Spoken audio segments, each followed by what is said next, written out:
Osama Mer Stadium, Bilbao. Champions League, sorry, Europa League.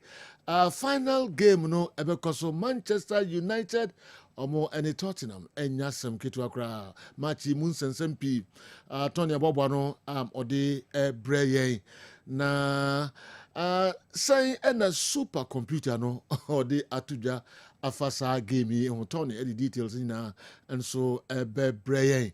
Pamcho, enye enonkwa, enra, Man City, any Bournemouth. Edi etai so dendende Man City so makamiansa etimu bakon we edi Man City ewura top 4 no mu akwambia Champions League omo de akwambia so no omo ka ho omo ekwakobo match mu nsensem nyina no de bebremo na yahwe others omo metumi aka omo na omo etimi akwakobo eye UEFA Champions League no season ebe wura mu no. All right, we and the transfer stories kakra and so and a club news be Tony Abobani nyina or the Ebre and Sana Eura Africa na ya befi abehwe de ekoso enso ewo efie nyina. India on some mamopa pamcho mobia in a video in February 05515 99933 05515 99933 Monfa messages no emfa amre sanso and a 0244 263902 also a video so the fawa na se bibia kama yede eno so ehunsem bebremwana noise wo chiri dodo ndiana pio ha yentehwe. All right, Tony yensemre mamra ho na mehwe do obo no de breyen okay odi yemfa no sia later na yaka hunsem se bibia ye nyame adom na ho so e nakopa do bibia ye pa. All right, Yanka Jengma CP award winner. Ye too funny hensama ekoso uncle for ekroso yema etie for ene ahefo akwaba ene numre I was San Mames Bilbao Spain Empire eja efuru for wienu ebegro Europa League final the live commentary ebeba at 7 p.m. Clinton NCK are ready. Manchester United omoda 16th Premier League no omo any 17th place team Tottenham Hotspur and a airport winner no Ebeje trophy na wa qualify for next year UEFA Champions League. It's why na ene numere all lifters out trophy ebe Manchester United and now Tottenham Hotspur supercomputer enya predicted say match no kana wie no na Manchester United elusu Tottenham ebedi nkunim by 3 goals to 2 and no a supercomputer prediction on and so since 2008 Tottenham Hotspur according to supercomputer no or some beji omo first trophy and no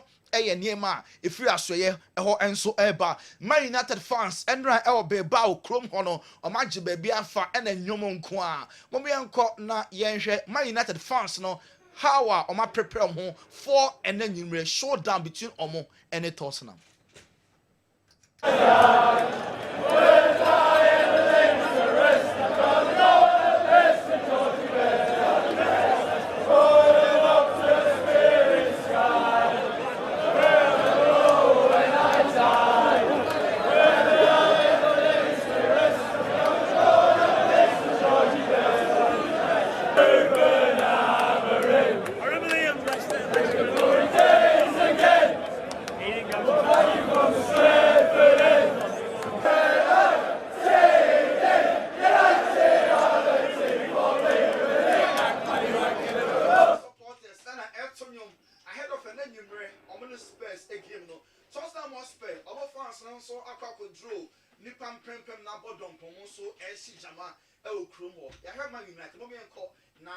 Tottenham almost fans no almost celebrations no na enye izukra na entoka paye between sa clubs no Man United and Tottenham almost supporters no entoka amodia bomu no enye izukra mo menko na ye fighter and man homo between Man United and Tottenham.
Way Man United and Tottenham fans and their pim so and Toka and Air Cosway Bridam brother into off the field United and Spurs fans na dia boma or her or Kessben television so name and our park so Balate why and Edin Kunim na wa qualify for next year UEFA Champions League not the trophy no so I'm Eddie Ataso na security around summer mess there very intact over a post for in and around the Tottenham Hotspur and Man United stadium and there or more airborne game now and yet is 21 more her Kessben television way a security stadium nechi na omo abohon ban sa no said be supporters no emeli nsem said ne ekroni mu no de omo ye no oman hwe ne ya omo be park no so erunti and a heavy security ewo yes San Mamés Stadium hall Andre Onana Man United omo goalkeeper wakasa sa season way enye said ye omo airpay omo diare ho ache nanso sa trophy and nesi so yi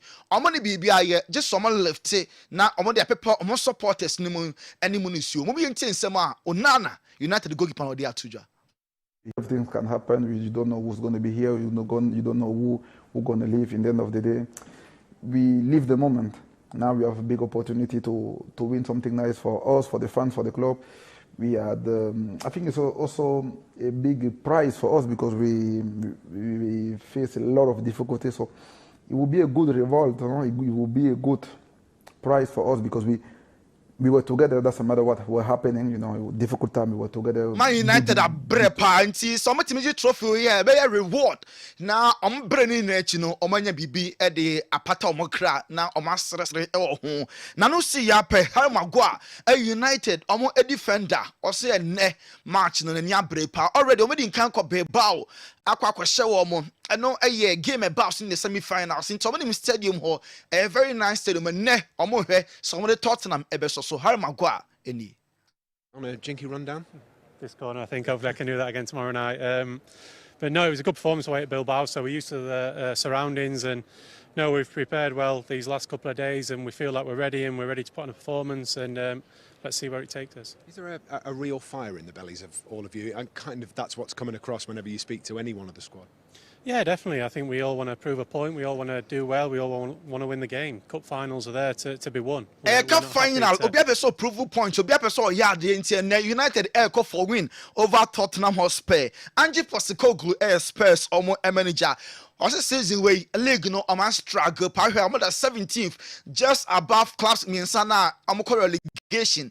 Next year omo Premier League, you know, almost sort of pay and Spurs eda. Entienne omo kon all out not trophy no oma peja Ange Postecoglou.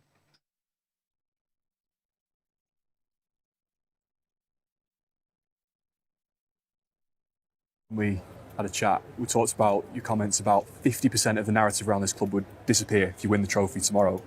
What do you think it would take for the other 50% of the narrative to disappear? Look, I'm not really sure. My headspace is more around sort of making sure that we give our best chance of success and what that could possibly mean for the club. I mean, I think when I came to the club, the number one sort of priority, particularly for the fans, was to win a trophy, you know, and that's what we're going to try and deliver tomorrow. And I know I've asked you about this, I'm sure you. And then some page a trophy opportunity number and then you 7 p.m. Yeah, the live commentary about Spurs for the trophy. Ro Ferdinand Man United great. Also regardless, the best Biano and found manager Emma Man United. Ruben Amor me denya obesti. Call for cancer manager no when to me and lift this out trophy ya or resign and Man United for best sack no. Was it mu interest Man United we knew so coach no obesti.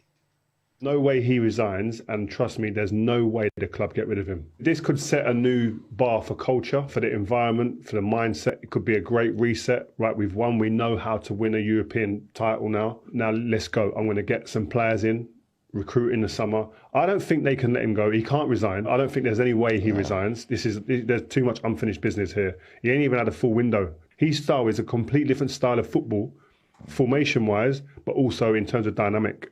football. Ro for the Ferdinand owners, and I just Sema think about United, logic. even a ne, amantimi enwini anje cap na still na no bibia nsi Ruben Amorim ebeste na next year wa coach United omo football club no yanko omo neighbors Man City asoye enra na award Kevin De Bruyne's day because enra na obo on the last home game ema Manchester City in the Premier League omo Echi Bournemouth Eshamo by 3-1 na enra before kick off mpo omo shele ni munyam omo enemu kwan a Echo Man City Omo Academy no na omo dedicate Emma Kevin De Bruyne. Next, say omo be see Kevin De Bruyne statue e Etihad Stadium ho na anim ho ape na omo e be see KDB statue na for player na wabesom omo after 10 years no omo e dey ashare no animonyam na Premier League players no most of them obi abo Kevin De Bruyne abaso mo mi enten my Premier League stars no Van Dijk mo Kasaye mo Salah mo any a lot so mo nyina no ebo Kevin De Bruyne bas mo mientie some of the stars. Kevin, good to see you. Hi Jimmy, how are you? Yeah, I'm good, mate. I'm good. Take a seat. Before we start talking about your Manchester City career, I just want to show you a little VT. Have a look. Kevin De Bruyne. What are we saying? King Kev. Easily one of the toughest opponents I've played against. He could do anything with a football. Kevin is a special player, has special qualities. He's a special player in this era as well, the way he played, the numbers that he produced, the passes, the creativity. He made the Premier League better. He made, if City is where he is and Man United hasn't won many trophies in this period, it's also because of Kevin De Bruyne. I think he's been one of the best players the Premier League has seen. He just sees things that no one else does, and that's his gift in the game. He's a bit quiet, he talks in the pitch, he's very competitive, and he has a way to play that is not very common in nowadays. The normal thing about him is... Some of the Premier League stars, Man City players, because yet Rodri, yet John Stones so enka Declan Rice, Mo Salah, Bruno Fernandes, Bukayo Saka, Van Dijk when you know Eddie BS so various managers no be at the nadia ebanti Enra and a Kevin De Bruyne born the last home game. A man Manchester City winning by 3-1 and one in the family in the by Etihad. Na enye easy crowd. I'm about KDB na on a man miensa and then a wife for more airbano na babia and so added into more Kessben television where Kevin De Bruyne and ma then a wife Etihad na enra omo ebede farewell and so de ema no yanko John Mikel Obi somebody atudwa or a former Chelsea player bi say Victor Osimhen obenya ba Chelsea na die na was a Chelsea for a year ono Mikel Obi chiremu a waye adwuma ni nyina e di ama Chelsea akaso officially Chelsea ebe pushi for the boy Chelsea nya friend Osimhen and I'm friend Napoli a endi one day mpo Osimhen ebe be sina kan e di ama Chelsea into ono Mikel Obi de wadodo the home just said Chelsea pushy and then Osimhen why wall and say abesina kan the ama Chelsea and yet and unko and Mikel Obi to drop or sound so a book I said or abaso or say man of the season and what Chelsea I saw Moises Caicedo the player season way why you know I was just a team no Caicedo in 15 Germany in an say why or the machine of the team. He's been brilliant. We and some John Mikel Obi at the atudra. Now thought ball is saying Omo Chelsea omo take it over no. Omo air try na omo build portfolio of players are ebetimi aboa na omo bought Chelsea ache. I don't know say Chelsea as someone say omo air ton kwada. Enya ne ball ni mo nemum omo epi players are omo timi stay on top. Say Chelsea sign wa 7 years, 8 years, 9 years, even po 10 years. Omo fan kwada omo timi abacha Chelsea enter trophies no and so ebeba Jude Bellingham finally when ya jiatum say season by the way ya obakwa ni shoulder surgery or the pains or the yaw and able throughout the season and betting that was a command surgery na wo me ni e the abo season na nemom enya ba na we ya obekọ na wakwa surgery Nico Williams so Madrid enya ka so mo de ne ba no omo enya tua omo enya for imagine say the release clause no omo akotua aha Barca 4 because na Barca 4 enso nya na omo epe ne one opportunity no enyanyi ne ho nemom sesia de Madrid na ababedie ne mu nso betimi afa Nico Williams no so bisina kan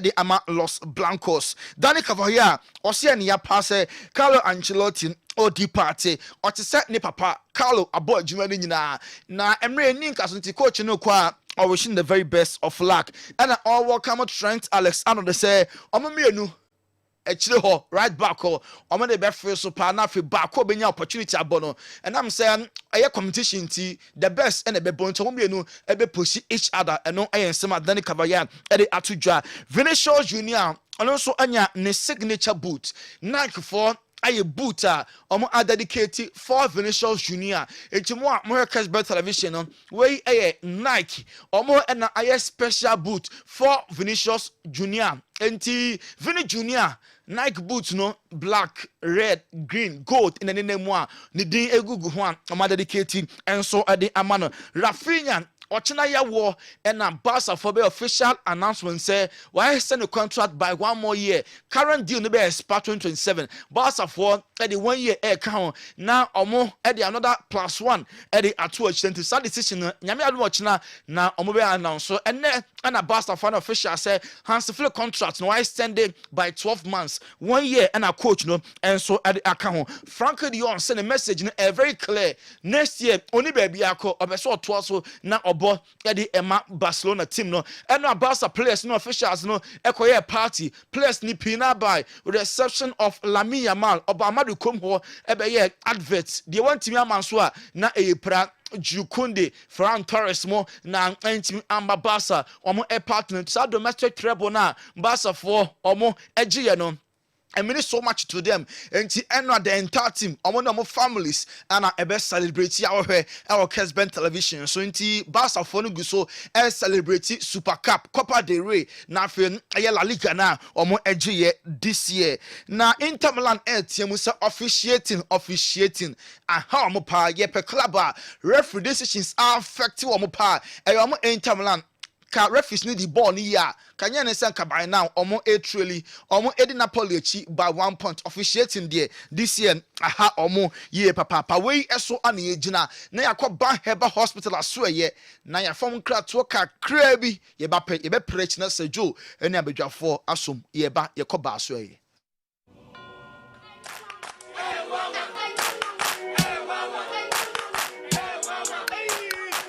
Cratchy, unemu bua unkoisha Dr. Ban uye den wa ha. Unye no mpemu ya die no wanko Dr. Ban jinse be. Doctor.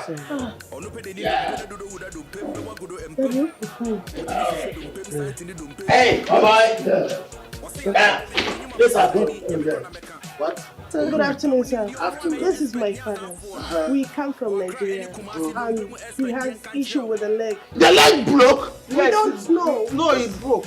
Ow! Me, I'm a specialist about bones. I will deliver you now. Then you go to Nigeria back.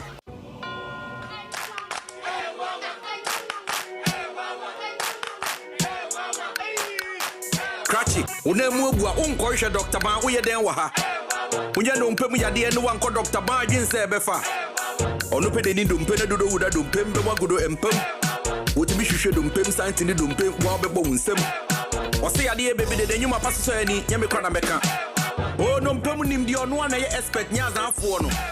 O akra any kumasi no mpemu expect yen kan kire.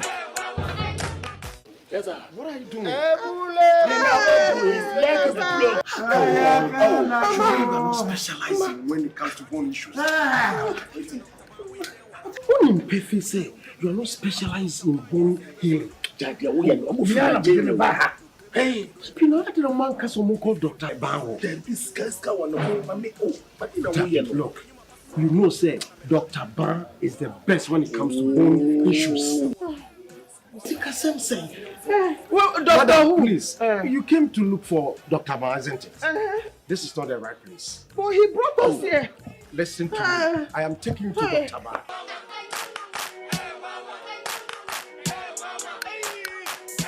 But you have a ban here by hospital. Now, no person say you need be free with 3 so busy when I say. You shame your winning in 2 I say. Mammy, dear, and I'm over Bumway, and no good up for my who sees a chia.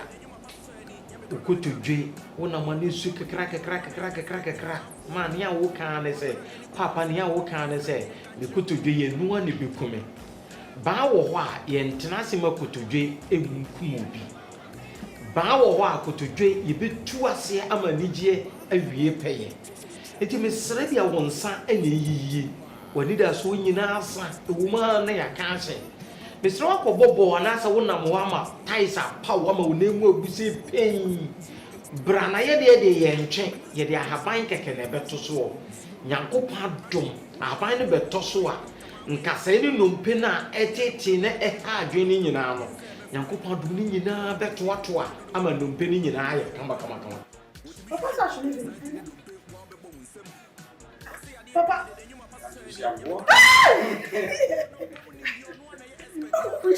Papa is walking. Let me hold you here. No, don't hold me. Papa is walking. Bar Herbal Hospital. Specialists in every kind of bone disease. Spinal cord, swelling of the arms, arthritis, bone injury, swelling of the leg with reddish color around it, and so on. Ediye na eteti wo, ediye na ama wo yura wo, ediye na ama wo ni da so asa. Ba wo ho a, ani da so wo ho.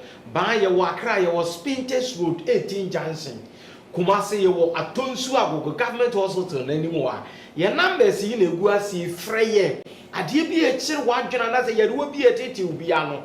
Ye be boa ma nyaruo ni nyina ase atu ama nkunimde awie peye. Ma me emfa ho ne ba bi a wo free ba papa. No kwasam se ene wiase fana nyina ni Nigeria ne Ghana ha ene ba bi obi a wona bi fra brochire bi fri hen e ba ba so yeye enti ba bi a wo no panifo se adidie kwan nwa ba bi a wo bia fo woni kire ba ya so yeye ha na wo ba ya so yeye ha sebisebio nya fe ne kwabra ne ba betwe wo nan ne tenten bia maame papa ye de ahaban keke ena nyankopɔ adom ye de beto so na numpene nkasa ni ba bi a cheche bia na haban betenetene ni nyina kama ba achafo ba yarwena bejare Bar Herbal Clinic hwehwe ye kira kwan wo Kumase Atonso Agogo Hospital Shesha Bar Herbal Clinic kira kwan na ekwajo ayarese nti Bar Herbal Hospital aso ye na yekɔ ye no yenwura mi e wɔ Napoli aso ye season ba na hwie ye a Antonio Conte, Napoli for manager, and club president Alderio De Laurentiis Ebesia in a crucial meeting. Now, decided Antonio Conte Ambeka say Juventus air panel. Now, coach Eden Mrabat was my Bobo Kennedy at the Napoli for Peso Stadia. Mbakeno with 200 million euros. Now, Uncle Market, so up between 8 to 9 players. Now, Omabel say Napoli club no. Entimi emmeti coach ni demand se dia ene Antonio Conte bedo mase na wo judgment na to ho na ono nso apele bia fa ntimi meet ni kese ebekɔ so between Antonio Conte and Aurelio De Laurentiis at the end of the season. Dries Mertens a former Napoli player says Obama Galatasaray now omo age double omo age Turkish Super Cup no na omo the league no and so aso Dries Mertens watete say Napoli for Kevin De Bruyne na onya Lukaku enya De Bruyne there and the club no be strong into no so bepe say next year be san so back e be sina kan e de ama Napoli club no Luis Diaz e Barca omo e priority Liverpool omo player no Barca fonya na omo e pe ne mom ne bo no ana ehunu Barca for Liverpool Oman Yisika Kra na enye something around 70 million pounds. Barca for enye we say some amount no omo ebetua ya tete Saudi Arabia omo enso eni abre pass ma be fa Luis Diaz every Liverpool enti Saudi for ni pushi and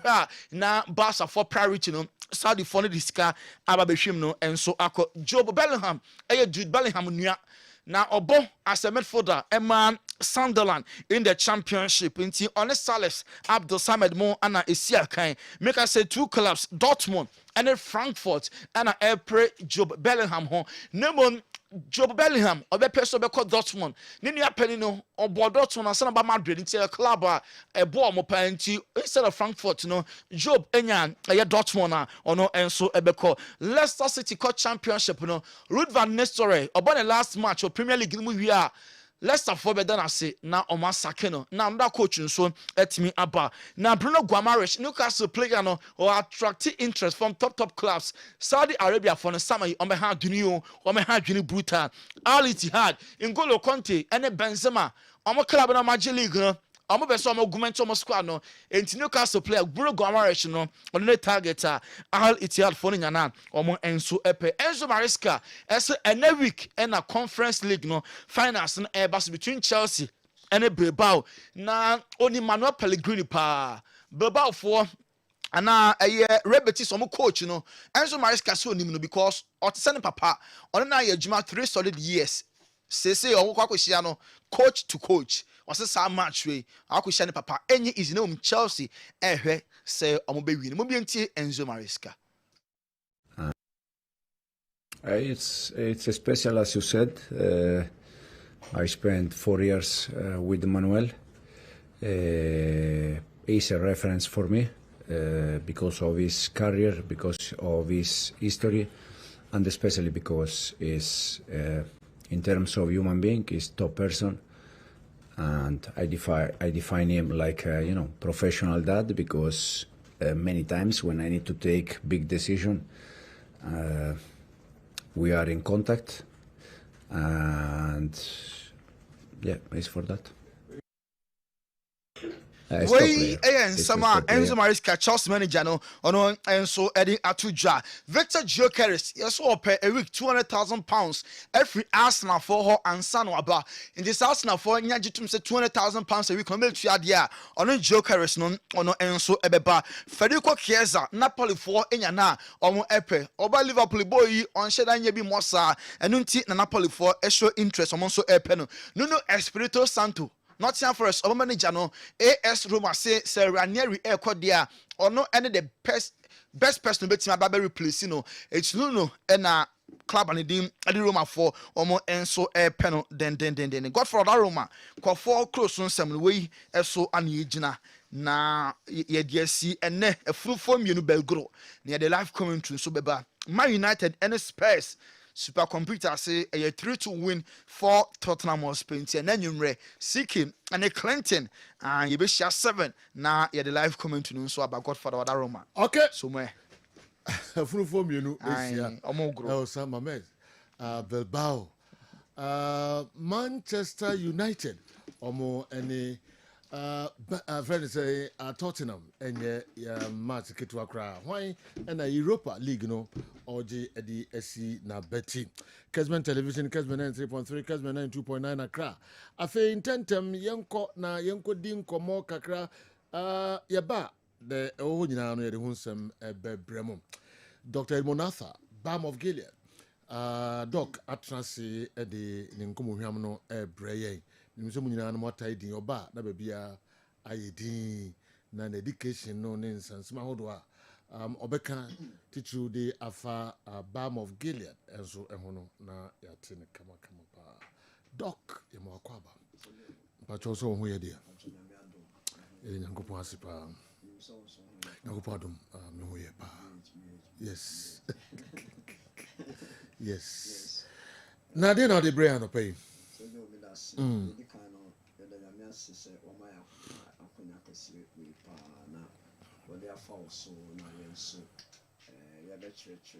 Ghana mine we are semi na in church so etimide in paba ade ba ko a eye ne je pa ne say obeye ade a ehye nyame ne munyam na nkofo akase nyankopon hirawo. In fact, eno amekokasa wo program bi ase wo Asqua PIWC the Church of Pentecost. Okay. Na kumasi anomo ope baby a professors ne mpemfo gupa doctors mo akoko dan egu a eyeho. Because elite no ho ene okosi CCC. Minya akonya kese bi kasa wo CCC. In fact, I was so proud and I was so happy. Okay.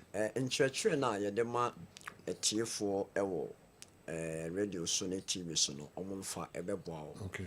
On say ye ba de ya ema manager ne say men condemn say men no mo aduru. Yes, men condemn say men no mo herb aduru. Men condemn say men no mo orthodox. But what I'm trying to pass across in say all no more hair by Drew now, all no more orthodox, but only some portion of what a treatment. And then no also your portion by say all the lifestyle protocols be a come Emma on who sunny no who a tono, a speedy up a yen 10 kwaso. And into Oko Hospital na doctor show ya. Men fawani ento edru kwaso debi. Wa fam dia a futu no nurse no pharmacist no ene all the team no e de bema no wafa.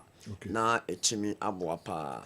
Ade ba ko a ema manager pa ni say about 22 years back no say nka se bi mi wu ya anka ha dwene ha Benjamin yo donya me in such way say wo hu me mobo ana was saving my life my be vessel of blessing me ni me team a nkofo so 80 no na the kind say do say obi wo peptic course asoma me kan me kano makoma mpa na me ba me ne ma demonstrator ne ba Daniel wonim so obi wo peptic course ote ha na say oba ye ho within 7 days no to 14 days na e was say a cure if you ho because oba ye ho ne ma yes peptic course within 7 days yes I was say a reverse no say what battle for many years no I was say your math system never back to normal because any protocols are ya dey ma in terms of medication no nko na ebitu ase kan no nko de ankasa bisabi oko hospital a ya ma newsroom mo me prazo kyptomycin metronidazole other no eno no strength no cry dey e was soro yes but wo buy ho a ya the diet therapy keke and a supplement eye nutriceutics eye target base and the amount but no na ya dey ma as a supplement no eno no ehia the here pan say osa no den ne de ba osa ye ekru a eto oyefunu ne mu ekru a eto wonso no kotoa no ano ho ekru a eto esophagus o minimum ho no no na ekru ni ba ekwan be no fa so ba ye eya abo bi ne de ba ye o be sa abo no one thing say as far as you finding yourself e was asu we so a wo didi fie kakra okodidi abonten kakra bo a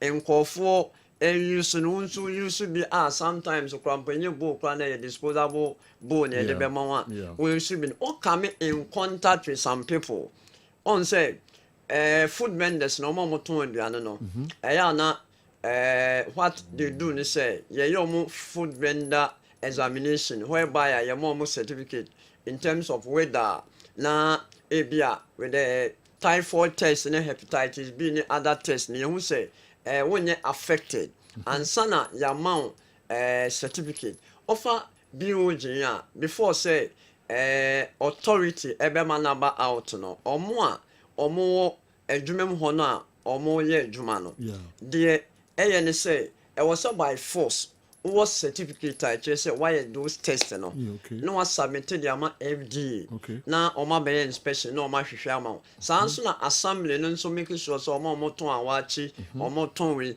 eno ntie nuane ayedi no so wo os na wo no modru na ekobase obi because of say infection because of say if you mo niam bia mo ye nipa be for mo ye we na say ekobase transfer bia ba obetimi anyami nto ba ye ho a ye kire o san niam ni nyina o na ya san kire o time I was so didi because when it didn't tell me edidi na when dim tell me e ma wunya osa no but the tie ne say e put into high risk say those symptoms of peptic ulcer na e be yi no ho ade de ulcer ba e tupe can say NSAIDs na anti-inflammatory drugs no painkillers no ana bacteria no H. pylori bacteria no na the TN say so one follow some protocols be a oboa obekọ ama gastroenterologist anasi be a specialist bi kwampo aseda hwe pa because doctor wonya de bi enye specialist na wo hwe no enye eduro na wo no be wanka so nso kwan a obefa so aye wo niam enu ntina oba ye ho a ye kire o sa niam ni nyina o nti ye kire wa ye warehye mu ne enidaso kase pa say within the space of 7 days also ho to Now this one. Now this one. Ha, say you me that say. So with this one, when is so dear me slow, any juma. Yanya bedu sika di kwa.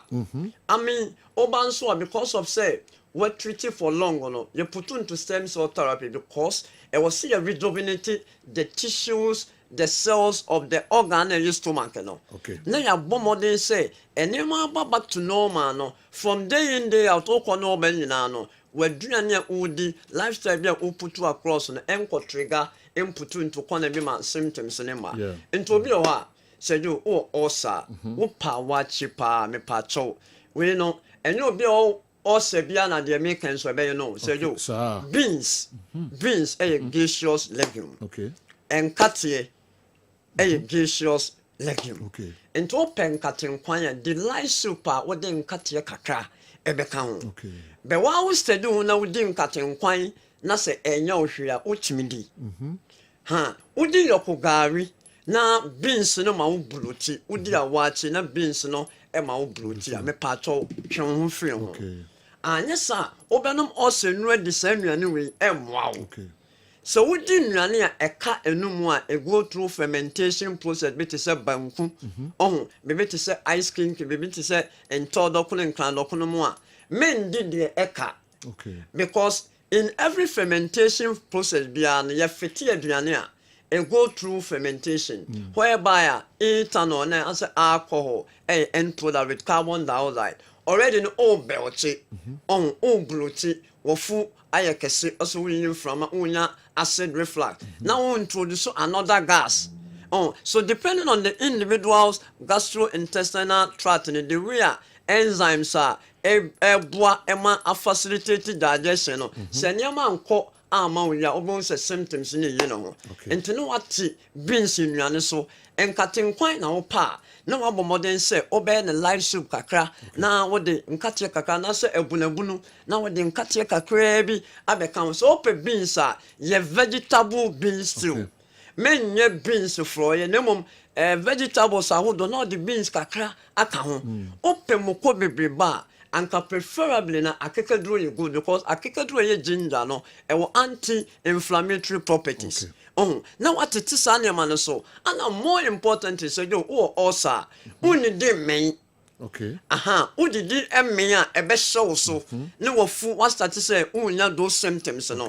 And until kasegege to aduan no in terms of party no. Where your portion control, no what did kakra, what did bear 7, what did bear 9, 10, what did the bear 12, 1, what did the bear 4, 5 more, and I do bear 7, 8 grano, would no moon quire now be kakra fruit to be a ebebow. Even though I castle and I dreaded it, but because of how or system na yanuntino, and Kaukon kakra before by then no better, and 2 year plenty energy so now the akoda. And until within a space of 2 weeks, 1 month, na yamia dom, over first time so therapy na system no, ebe restore le back no. No one bomb then say I feel the code did you know normal. And no plan no normal. We started with 5, now they about 4, now they about 3. And until you'll be up with channel 2 and upper. If you watch channel 11, no, I'll be trying to say around 4, 5 more way for the day. Ma won he no answer. Yani ya fasting. Ayo osa say yen kramofo say ye a Christopher no yambo modern say wako hospital doctor at Edward to edru so a gidie wo ho me du ba bia gidie ne de nim de ka ho bo modern say okọ hospital na doctor ne hwe na o for medication we dey say yo ma me fa ma blood pressure for so obi ho akọ hospital or diabetes or hypertension but unfortunately no o say you chat 3 days a man 1 week a man or so no me dru he me for ma chow e du baby na o de nyame bi di agora wan hwe obi hu kwa na waka se nyame na ema nyame na oje be na nyame no onji yo se jo na nyame wo ma ye nje na ye ne aye kunye ho kwa mesio ma wan ho de na ye apomden ne mra na nya kanon so o de account e basa se 7 days and 21 days na o de obekọ ne dry and o ne onyankopon temu asem se jo me tie edu ba bi ada ye fasting me difufu pa me rema me e basa me bom paya me bo na be emememu oh yes e basa wo dina na bom paya because e bia na me amadi kan ye me fasting me ma twen me nyankopon nanimu enye tem bia congregational fasting se bia ye nyina ye fasting tin de ho ahye mu edu me bia we Kristo ni a won ko anso fa wo yefro to ho because fasting no nso no as an individual o ye na defile as an individual na medical nso enema bi nso a efri ana fasting sejo me fentwem na me na bio je no so when you fasting what happens is that your system no rejuvenating ho back to normal timi be sia enti message am de ma Ghana for ne ewiasefo achim ne say o peptocosa unwe bi wo bi o sister bi wo bi ahwe trust us Brabham of Gela Kumasi or the cabin MTN for the chiwo Oba cry or West Legon Takra de and so wanaji this Friday Yameboa said you or Takra de or China Yameboa on Saturday me I can't say Accra Yakwe so be di Nedriana Udin obeyna full benefit every ingredients Nimudia for being old Jim Benegar I was home now the bean so consume no one in fact basa dia mechanical part was a before bo asum mpo anya adwuma because what the aduane ma o tape the right benefit from the nuane no vegetables ni fruit no bon say o supply our system with vitamins and minerals na nyama ye adwuma ye de besia ye the carbon MTN for natural ye ni ja hotel and next ni opposite Accra West Legon Takwa de anaje mobile asida house ha still an record auto gallon no 300 near the 500 mils na ba ko ato so promo no record auto 500 mils na so a you can say 40 cedis 1 liter near 75 cedis so yo see 1 liter no enko 4 per papa enko 4 per pa in a gallon no say crowd ketu bogano crowd mo mfanya hwe 1 liter no me pa cho bejo de na gallon no so bejo de na hwehwe bi ma enko mo so mo recommend ma enko no ya me sham number ni 0240 51 21 71 0240 51 21 71 and I said 0539 86 38 0539 86 38 omo phrase number so I be direct to omo na mom yen kai say Kumasi had the Asida house pay be fa bi ojini biton na wan so beto bi na use na mwa okwa Accra Asida tower me pa cho yen nyina yen kan ho yen family kapa ento bi ojini bi na yen so kan hu say enye dru e food product use na bibia enye fine okay but that's tell him my uncle has been diagnosed with throat cancer and I directed him to go see him. And there is a massive improvement now. Wow. What handle obisa that way if we mean Madame Fupa bio or UK say Prince AJ Mensa. Wow. And I say or directing an uncle be throat cancer. Obi baya oye chemo ne radiotherapy. Okay. Nti omo basa person be chemo ne radio no me mo ye. Okay. Ni take you through the alternative protocol the diet control plan. Exactly, you know, but we say yes. Or see massive improvement. Glory be to God. Yes. Glory be to God. Okay. Ntina and also. And no so nche so oba ye hwa. Yeah. O the cancer ba yam kwan dey be. Okay. Most people no your reform ko confirm no cancer really. Okay. We team up together and then we bring results. E basa send you working. And munyam no ebe kan nyina all right you better sipa so don't patch that sipa hey Dr. Edmond Arthur on any team don't go there so yo machines are there besisi and I think also be so machines equipment but me na wow oh yes machines are on and wash nchera be ba mo de mi gina ba ku fufuro bi aba keka in fact machine be 4-5 bi aba I see oh yes Edmond Arthur Dr. Mr. Ramon for the Bam of Gilead na omo be boa the how bia se buru omo so ase the all kano oh yes I be o han ma on be refer to exactly. Yes na fe omo nyina team up na omo timi aboa ka ho your doctor say kidney specialist yes your doctor say heart specialist omo urologist omo hwe mema ho e bi you can say fertility specialist de yentimi no I mean ya mo mabem no ma solve problem ka ho na fa oni kire Bam of Gilead ka ho friend numbers no na ono mo eni enkomo ene elder enkasa next time na oma no akasa kakra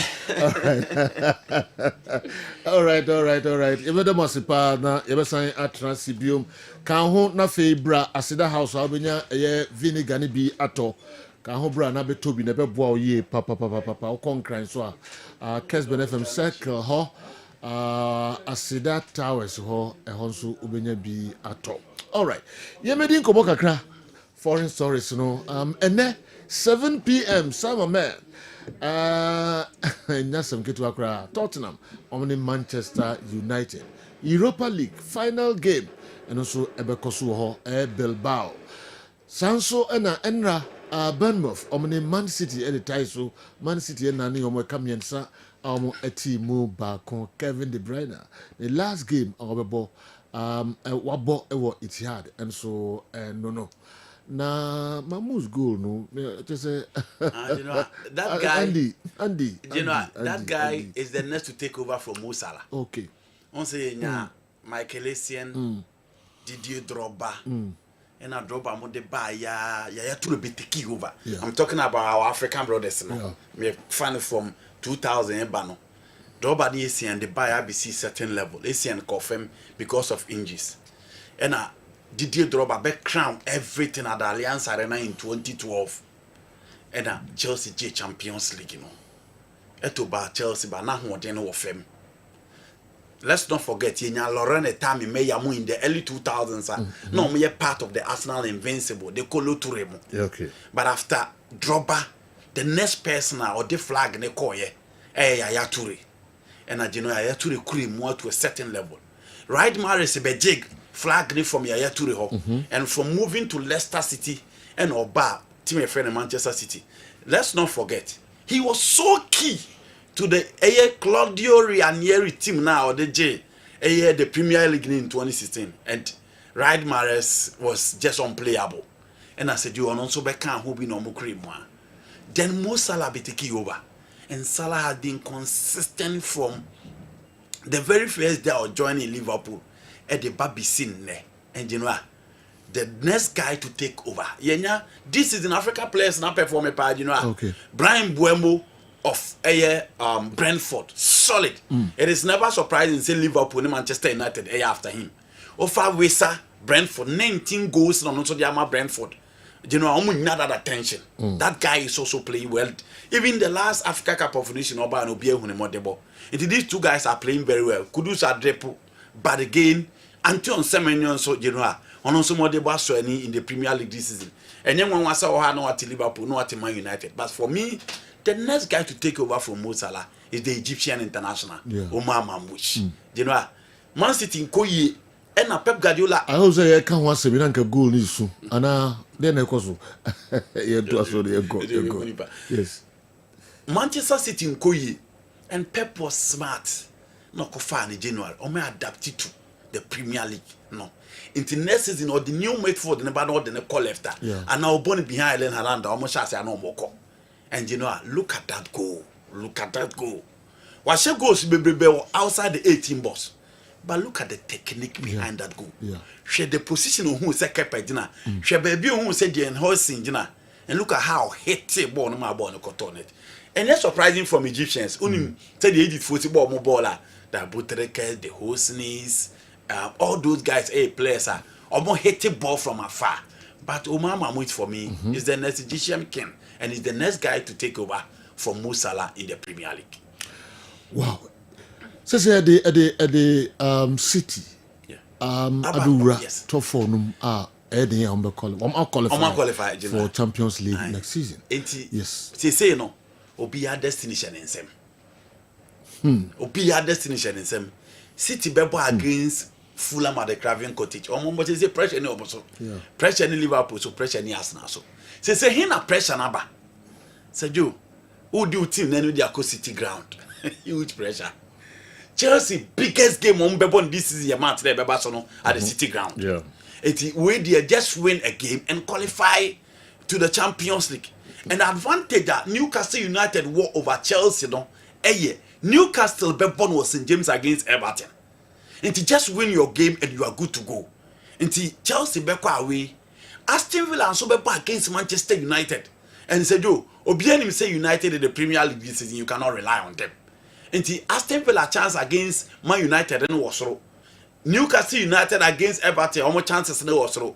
But the Chelsea against Nottingham Forest at the City ground said, "Yo, and none of them match was so pia tena ho no hwe because a game obi e Chelsea say omo character na yenim the kind of performance omo putting it up in the last 5 games apart from losing at the St James Park obi e hu so omo mo de bone so ede na this is another game to test their mentality.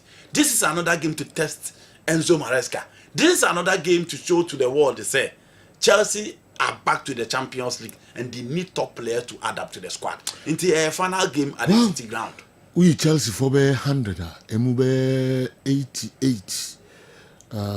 In who's a bit my against Nottingham. Oh, is that Joe? Yes. Against team, but not minimum 50. Much deep. So Chelsea, yes. Eddie. Because I feel a City Ground honor and easy. But the games when you game of tactics in India. Game where you game was a place them about themselves. No mutim ye baby. Because where they just win a game in playing the Champions League. Because Nottingham Forest for no Mombebo Europe dada. Yeah. And the motivation to play in the Champions League no was so. Say Chelsea mumu besa kofem bio. It is a do. Me who they Nottingham Forest the Chelsea. They no the Chelsea. Is it Anthony Langa? Is it Callum Hudson-Odoi? Is it Chris Wood? Is it Danilo? Is it Ryan Artis? Is it Dominic Guest? Nathan Williams ana? Sales goalkeeper nana? Nikola Milenkovic? Is it Mourinho the 2 centre backs or Ole Aina? You know we know the Chelsea. In the Chelsea with the material to compete that battle, and I think say Omoane also Omohunu say no for them to show that pride. The pride of London, for them to come back to the Champions League. You know, Chelsea need to step up, and I'm expecting them to step up. Wow. And the Kevin De Bruyne. You know, why you be a City? Said you, why you be Bree or Manchester City? Yeah. About Chelsea, no, I'm fat. No, call Werder Bremen. Or Saba back, I'm fat. And I'll call Wolfsburg. In 2015-2016 season, you know, and Manchester City did £55 million ekofa ne bae. He was the second most expensive player to Fabian Angel Di Maria. Out of Real Madrid, Ebabi Pimo Manchester United. Assassin ne smooth. And Obi Oshen and Damano Pellegrini no born from the left. Into now who flashes from a player who failed to live up at Chelsea. Into flashes in the but now who the real KDB. Until the real val of Pep Guardiola. And Guardiola buy no, and Obe set up a new midfield. A new midfield of Fernandinho as the base, David Silva and Kevin De Bruyne. Do you know? And the Manchester City Chelsea say, almost she will be our Premier League. Yeah. Technically, David Silva was on top. But the brain behind the Pep Guardiola dominance in the Premier League, it is because of Kevin De Bruyne. His ability to link the midfield and the attack. His ability to progress the ball from the central midfield to the final third. C'est game blue tempo ne ba femo drop put deep. Ebe set up the tone in central midfield. And one thing I like about him, how he pick the pocket of spaces and attack. Playmakers ni be bridge no a. Eya ne mpempi uta hu omo ano ana mfimfi. Enti park no so no, bia uche miensa omo mienu. Ade ba kwa KDB ya no similar to Ricardo Kaka. How picking the pocket of space or the final third. And only idea na Jude Bellingham ya ne last season na money goes ne more. Space na what that would do achi. Space that hosilu achi. Space that vini achi no. And na Jude efa. And ade ba kwa de be kai KDB pa stadium. Ball no mo game na obi ho so wakwa kodina ba bia Mares gina no. Ana wakwa kodina ka walk anim. Obebusa ho say he play operating from the right way. No. Well, Timia picking that pocket of space on the right side now who said there be a quite out into a man or incisive cross will be said, oh, or tune a bar, a JD change jacket. So, what's a game when you can't Saka the left side? No playmaking from the left. And most of our back behind the 18-year-old person, no, but space. I hate it. That is Kevin De Bruyne. It's just unfortunate that in the Champions League final, I'm running in Argentina, but I come to Chelsea boy, no prayer, no continent. Against Inter Milan or continentally, but Sergio, the gods of football never disappointed him. Utiminya the Champions League, at the Manchester City, and Sergio, go and make the back kaino, in screamer at the Santiago Bernabeu against Real Madrid. Or the Gabriel Jesus 2-1. Do you know? Baby, we didn't come fast or hit table. We've had several top midfielders in the Premier League. Steven Gerrard, Frank James Lampard, Paul Scholes. I want to hit table from a father son, but you know, his technique is clearly different. Said you see hit table, both left and right, said you are now no shit. And this is the goal against Chelsea. One of his best goals in Genoa. Okay, so KDB left or right or ambidextrous. This is another goal from Kevin De Bruyne. The open so who from a playmaker beyond. Be on to but Genoa. Obemount creativity, Obemount goals and everything I hear from a modern playmaker no. And only had the KDB at the Emma. And everyone say Enrana Pep Guardiola shed tears because you know he's been the brain behind the Pep dominance and the Juma wa body ama Manchester City no enye Juma ketwa anytime any day in the Premier League he's reliable. The last time America say Man City film no omukwane was not down to Rodri. It was because Abranti you up TV na ho den na bafem and you know he's saying goodbye to City. Pep shed tears, Sergio Aguero, Leroy Sané, Fernandinho, he's an amazing player. And Sergio will be any say previously players, some are more comfortable. Yes. You know, ball. Or Kokoba or Park and so and until I want the captain man no massage mobile phone. But you know, egoistic, but on the Pep. What's it? Who on the Pep? Yes, on the Pep, yes. He's a big boy. Among the citizens, and I'm never surprised. Almost yesterday, he deserves it, you know. And he will go down to one of their greatest players. Probably someone can even argue that he's the greatest. Aguero, no. And I'm because someone can Aguero never won the Champions League. Okay. Inti only I'm because Obi betimi argue. One say you know Obi the best starting in Obi ababe. So sometimes why share here. Rad Mahrez no. Mahrez, yes. A lot of players. Yaya Toure will come into the party. David Silva will come in. Fernandinho and all those guys excel within the City team. But you know the consistency as compared to all these players for me makes him phenomenal. A great player. And you know, no peer celebrating Etihad. The proper fair one on the man. And you know, I feel the Premier League will clearly miss him. And then one said, still I almost argue between Gerrard, Scholes, Lampard, KDB, who is the greatest. You know, for me, he's one of the greatest. Over 420 games. Yes. For City. Yes. And yes, some Ketuakra. Where next? La Liga, Serie A, Saudi versus Arab world. Okay. Napoli for now approaches. Napoli are getting close. I feel Inter will come back. Because you know, you must say na Giuseppe Beppe Morata ni no. But me so na kam pesen kam won so mo na kokasa. Chelsea. Yes, you know. Okay. Push Palmer to the right. Na for no gina striker na chi. To striker papa. Say also see me maton ntime money debut. For striker papa gina nimu. For ne gina striker na chi. What did go or Rafaelio on the left. Said you get a proper goalkeeper and a centre back. Champions League no ba obeko wanim. Okay. KDB there. It didn't like recession general. All right, Emreno Echo Kevin De Bruyne. Or baby ever Man City ye papa. Yanko Europa final. Okay. Super computer. 3-2 Tottenham. Yes. Okay, Zedu. Yes. Obia so mo ye funufo. Eno ne ade a obia ka.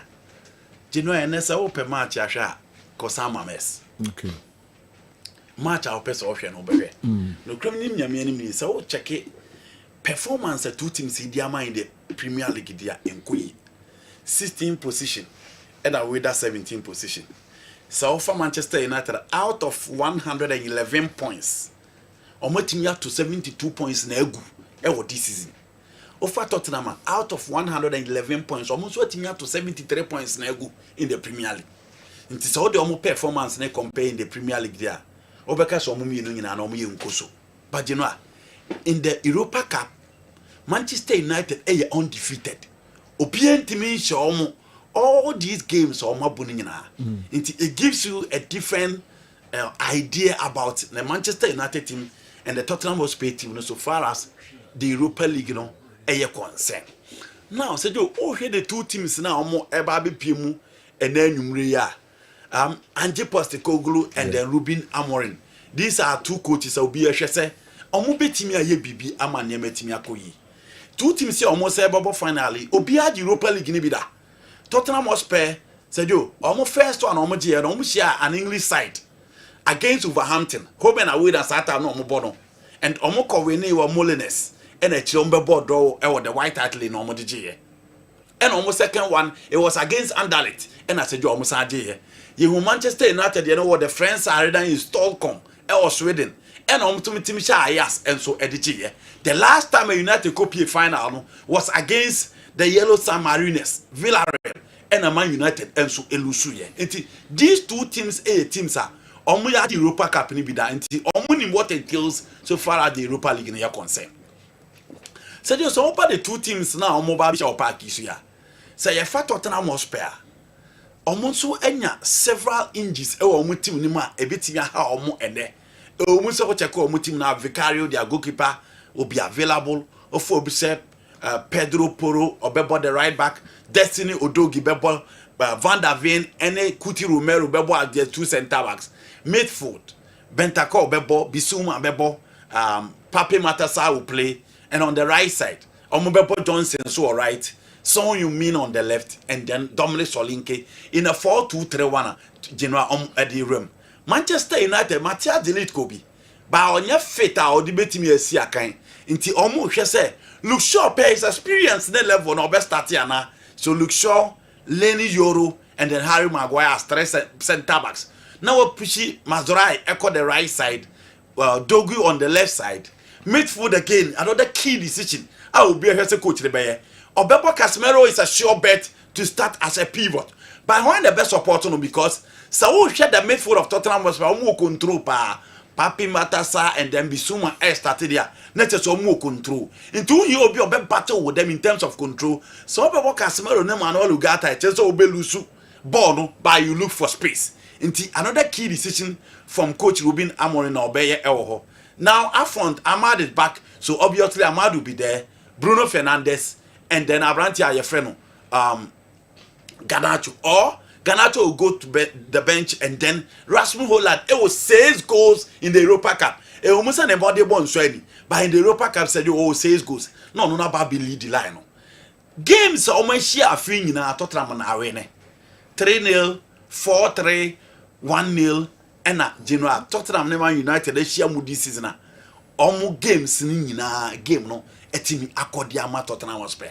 Inti Tottenham Hotspur for no confidence or headra omuru asama mesa na omu be training na obon say omu guys ne sound confidence at least omu so betimi ayi Manchester United so sound so confident say omu beating run enko waste. But say Joe, in these games like this na control is very very important. In the final of a competition say Joe your ball e the ewe ne enye wo kwa akotwetwe akodada ho e na ma game ni efe. Referee Felix Weza and a baby match with him and general. 2 games are what did Yama Tottenham was playing Tottenham winning be. One against Fiorentina and in a draw. In 2018, Obi Obeka Coutinho match at the White Hart Lane. Barcelona 4, Tottenham was played 2 on a referee. In the 2 games for Tottenham was playing Tottenham and winning be. 4 games for Manchester United. United are winning 2. Sergio and them you sweating me a draw. Into the omen in terms of the man now home fifth, Ominu go in for Manchester United. Said you supercomputer say 3-2. Yeah. Said you means me go 2-1 extra time Man United. Wow. Yeah. Please, good morning. Tell Andy he can't leave Sadio Mane out when mentioning our African brothers who have made us proud. Okay. And honored. We a free Ima White man. One in the Sadio Mane come. Yeah. Okay. Yes. Okay. And so I don't know. Emma White man. Maybe I will be a mamincha when they are not paid. All right, Joe. It's exactly 17 years ago that Manchester United triumphed over Chelsea to secure the Champions League title.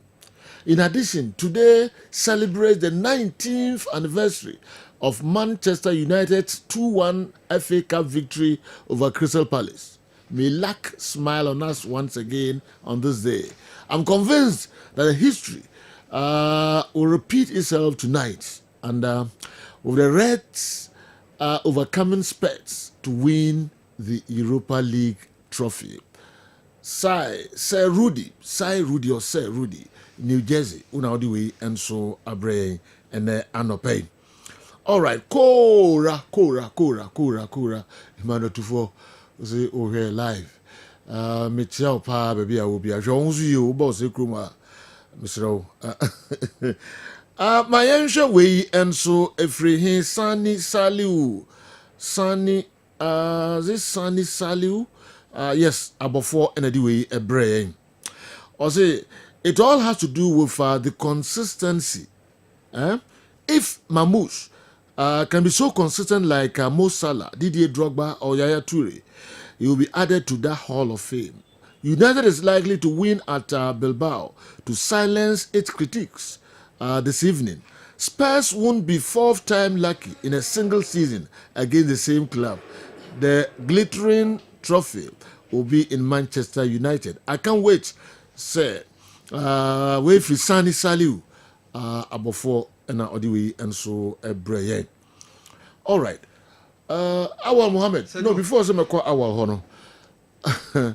The foreign stories, say, baby, you say,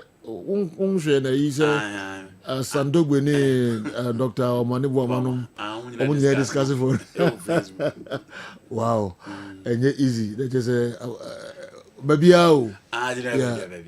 say, Parliament, who's almost Poli, who's almost discussing local league. Yes, it has always been the national team. Now, who's almost can't answer. But you know, ministers, if I be more fully local league in a day, but to have ministers discussing foreign football on Facebook, it comes in with something different. Yes. We catch us, we come United. Yeah. Now more true or more so you know. I'm saying baby, foreign football not for baby. Okay. You can't blame anybody. Meko awal hoba meko Sir, some in Casa Maunka. Okay, come here, Kokofa, New York, Kabare, come here, no Kokofa. I mean, you. Remember African stories, like I'm better or can be a grandfather, but also can't have any problem. Oh, so you kid to be Tottenham, we need Europa League. Sir, yes. Hey, what me is a casa? Why be here now? I'm being emphatic. Sir, yes. I see them winning the Europa League title tonight. Not too far away. I don't see a possible. I don't see a possible. It's football because you are son of Tottenham be winning. I see them winning. Possible. Because too far away. Now go say too far. Tottenham. From your first statement. Yes. Because too far. Tottenham be winning there. Too far. Too far. Where is your bet? Is it Tottenham for no MCO? Yeah, I see them winning the title. Okay. Wow. And returning back to London. Who said the last time a Europa League title called England, a call London? Okay. A call London. And okay, that money Arsenal game now Barcelona winning 4-1. As a Joe Angie Postecoglou in the second season be a winning title. Yeah. He surely win it tonight. Hey, honestly, Kasapa or the summer to drop papa on a man you know nafi. Tottenham no so on the packet wa achieve yes the enye ngwa kra se papa no ebetimi age trophy no but Manchester United fans hopeful say ne Europa no omo ebeji unana ho all right the World Scientific Herbal Clinic gra talk akra ye beba na fe ye ba beto so the World Scientific Hospital. A team of medical scientists. I have created a boom near the infidel was war. A juma or ya swear has he. Ya swear had ye. Yes, I'll buy a sabi. Near time a good amount. Said the cocoon. The moon, ya do to a fiducial. The methodium mushimu. The medium at the potier, the Yadian Breo. Nesamium in ya. Yarene do in the piano so.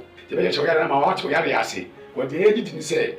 See, baby, I said, what to wear the Asia, which me to ascend him. Open what scientific hospital, Dr. Phobius, your Jumani say, and Buna any Tanya or what dear Eddie Dumiano, Yenyamu, Shimo, Nafe, in Nuakasa, whom my friends have fight to chemicals, no, yen extract say nnuanuro no na yen fa frame ro emfa ema e bia o kidney no yare abam o kidney no essay yen ko na Ghana ha ye de take ahaban e de dialysis a o kidney no asay akodu se den kura no a nyarehemu na nya didi na fo ni kirem e woni what scientific hospital bofra ban e boye ama wo diabetes ye de bofra ban e ne nyama bi efra e de mawo a e be ko ma diabetes na o sugar e ko srupi no eno so aboa ama etimi abafum e bia na wo hwe misisi e na o problem pa e yo mema sem be ba bi wo no a onya tenkan kora so mo ba beda obu so otimi nya hode ne pagya no no ba hyiemu a ehyiemu ana adwo e no obu so atese ne be ma no ensore kora e bia na e no bia da so a wo nom yo ba na utie me na se e ya wo no problem e bia na e fibro na kosi a wo no kwan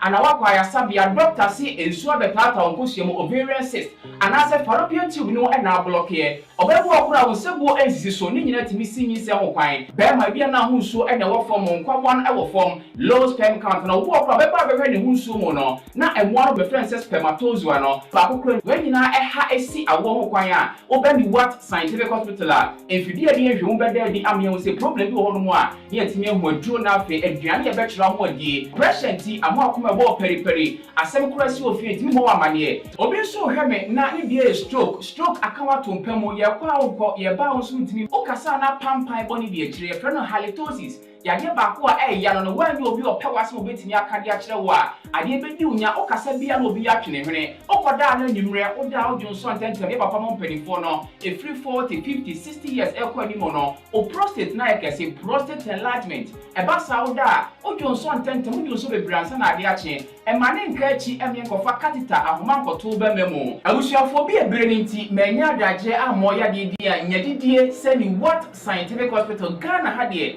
opa ya sabe ya dia befrim die fidie edi twe enubena enafa hode ni fra mo edi saw ya de mawa na eyeni what scientific hospital yiwo Kumase atonsu Monaco junction ya dansuru bank no ene bie ni mhwe enkran so yo ma 7 ye ben Janet Corner dan no 0244 087687. In case you are watching us from any part of the world, whether you are in any African country or you are watching us from Europe, you can contact us on WhatsApp +233 244 08687 or on Google Map. Just type Niwat Scientific Hospital and you'll be given the exact location. Niwat Scientific Hospital. Nyanko Pwanda Rumenti Wamoto Edema.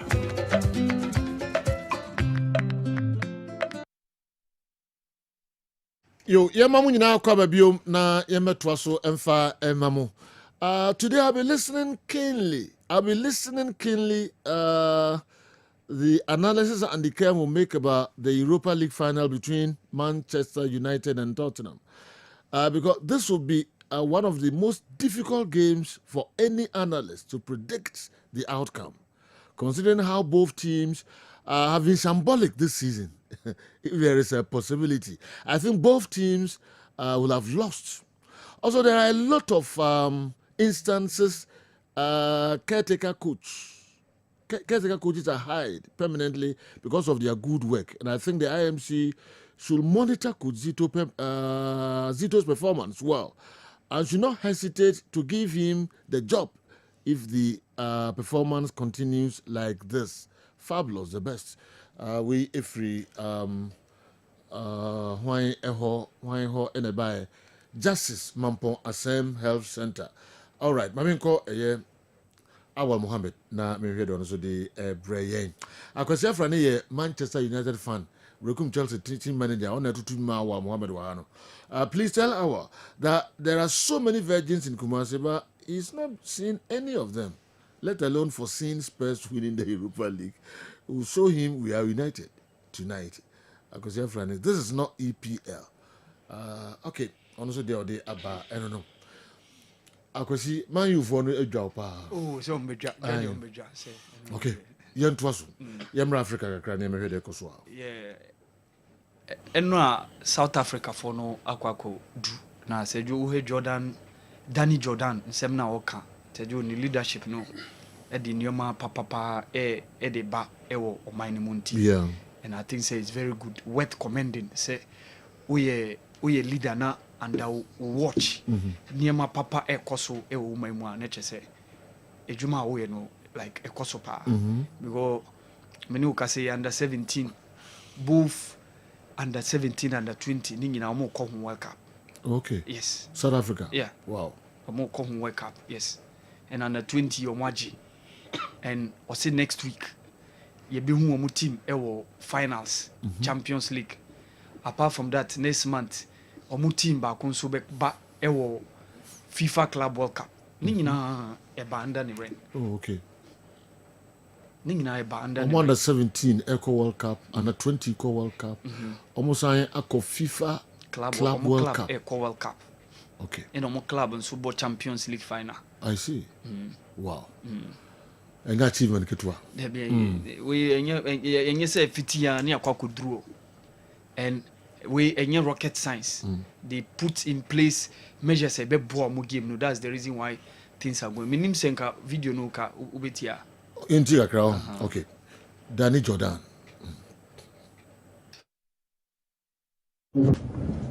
So congratulations.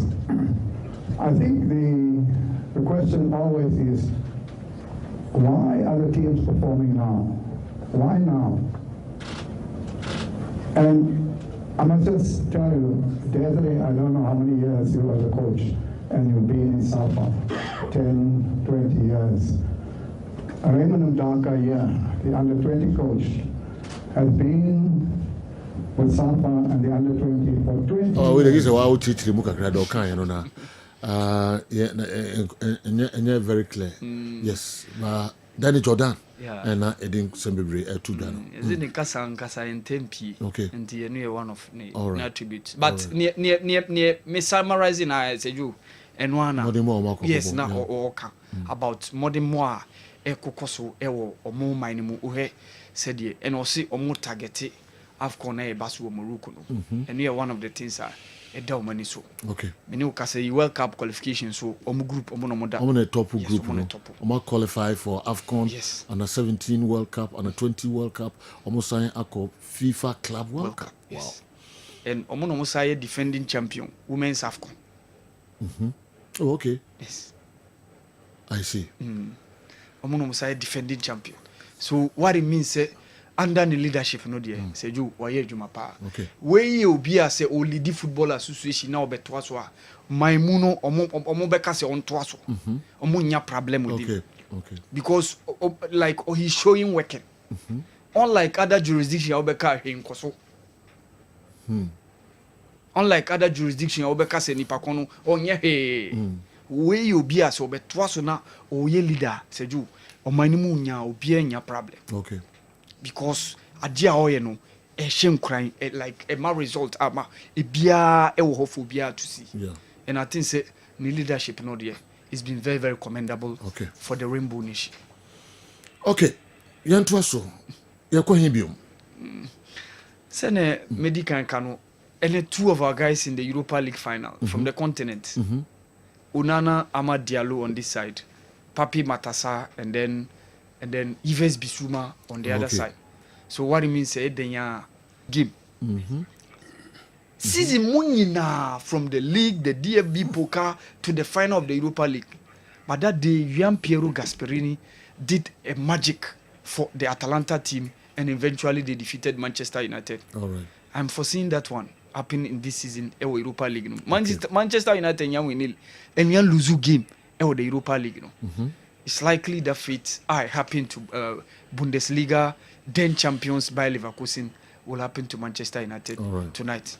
So Jonathan Su and Ababe Tuja say Kaiser Chiefs Mickey Cheese for the signature of that chap, former Mediama striker, recent AFCON call there, of course, who are part of that team na call Ivory Coast no. So you unze Odikan call Libya, ewo Benghazi, and from then eno make him move to Tanzania. And say you Ababe Tuja say Kaiser Chiefs Edinidin Akahon as one of the possible strikers among say they can go for the signature no. And I think it will be a good move for him. So free Tanzanian league in Singida Black Stars no ko join Kaiser Chiefs. Say you I think it will be a very very good move for Jonathan Soa. Ni age no enshada one maninya an European spare or an European journey obetimi ahwe ni muso obinya age category of players within 25, 26, 27 on this continent. Wakwa either the northern part of the continent or either of those Arabian nations, what the Asia, no, to say like Qatar, the likes of UAE and the others, no. And I think say onya a move from the team Singida Black Stars from Tanzania to Kaizer Chiefs. Say you, I think it will be a good move for Jonathan Sowa. Say Otiminya that move no, it's Mikosoa because the South African League, at least it's one of the competitive leagues on the continent. Okay. And for some couple of years, we've seen how their teams have been performing. And so you getting the opportunity to don the Amakosis jersey, so you, it wouldn't be bad. And I think it will be a very, very good move for Jonathan Sowa. Okay. So move at the Kaizer Chiefs. So you, Victor Boniface na ababeto just say Newcastle for make an inquiry to see because Omuan own striker Alexander Isak links Abeba say some other clubs have shown interest in Alexander Isak. Okay. So they are looking forward to seeing if say Alexander Isak betimi akwa, the next target for them will be Victor Boniface, that former striker of USG or Bundesliga or Siakan Edema by Leverkusen. Okay. I feel injury hano. Last season he did a marvelous job scoring 17 goals, but this season injury hano pa even yentimi an shedan enhuno, even the recent AFCON ekoso ewo Ivory Coast no wentimi maybe ama Nigeria, and I think say with said your free injury timia completed this season, a Premier League move in the shape of Newcastle betimia buano. If say Alexander Isak ebe move from Newcastle now a different place and a different club akosia can, I think say it will be good to see Victor Boniface the Premier League no. Maybe say you Victor Osimhen mom na mpese mi hu no the Premier League penny style of play no, anyhow his style really fits the Premier League, the physique, the strength, and how he challenges for the ball when he's always leading the line for the club, either Napoli or Galatasaray or Kusia Kanya, Sisi Osia Kanya Momolono. So I wish to see Victor Osimhen, especially Chelsea Arsenal, one of them picking him for the next season, Seju. All right. And the Awal Mohammed and Odiwe and so Brian. Yebe home so kakre bi mi ko Dr. Amuzu and so aswe kakra. Ya ka nyina no ye de beye Efisem Steven and so aye krado. And he na ode yen beko. We and many others near the bro after this. Dr. Amuzu.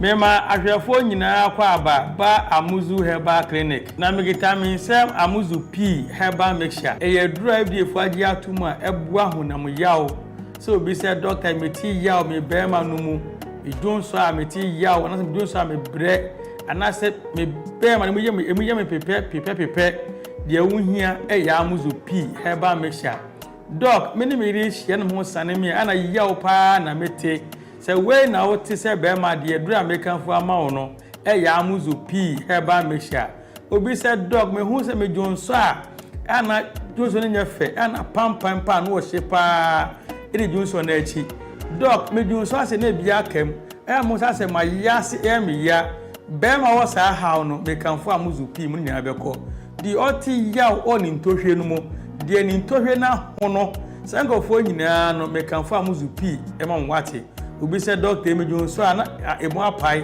we nam sen obi se doc me jonso ani nsuo kwa totoro efremu ba ena obi se doctor me koja na so se me chemu a obo se ka frɛ na nsuo man efreba no ba de wuhia ya Amuzu P Herbal Mixture oba so a otie mi a obu ni se wi a echire no pampan ko na eka ko na eba me kan fo Amuzu P e ma wate oba so ode po how quite how insio basa egu wase ne pe yie pampan ya no wo shape o wase oba ojon so ti ya we wadro ya Amuzu P Herbal Mixture oba ebu nkeka ye na che mama no ka sika fie na himfie bia na abie ni kuru na no ekọ ho a pampan ya ohu no nyapan ketua ama sabi ni confidence no kwa na ekọ form oba bi otie mi a otimi bu ni nsa in bleeding obo sa within 2 months do bu ni sam prenu onya kekaya na ya osa pa Amuzu P nu mesa nyina ejai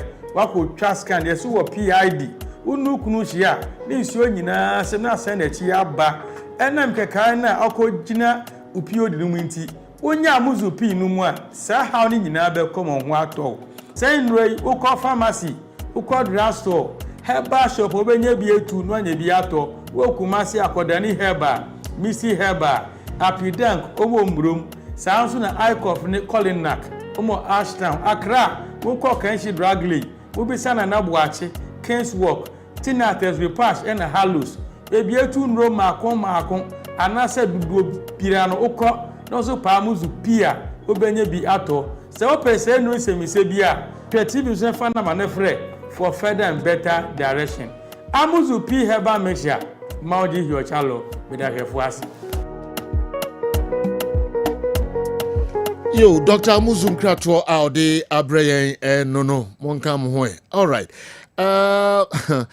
your messages kakra wa ha local source na yedi to dwano omoso de omadwenkyere de aba afa ho ye kwaba na ere no so aka ye fisem no ho adwenkyere omo kyere no san na ye so adwen ye ho amanfo nso omo ntiase se Lagos cities omo eco relegation kofina se no musi a omo bae no ma be kan sa message no the other time you had discussion no omo bosses omo de bae ni players no mo recruit ni omo management ni omo style no bibia na da so nkokra.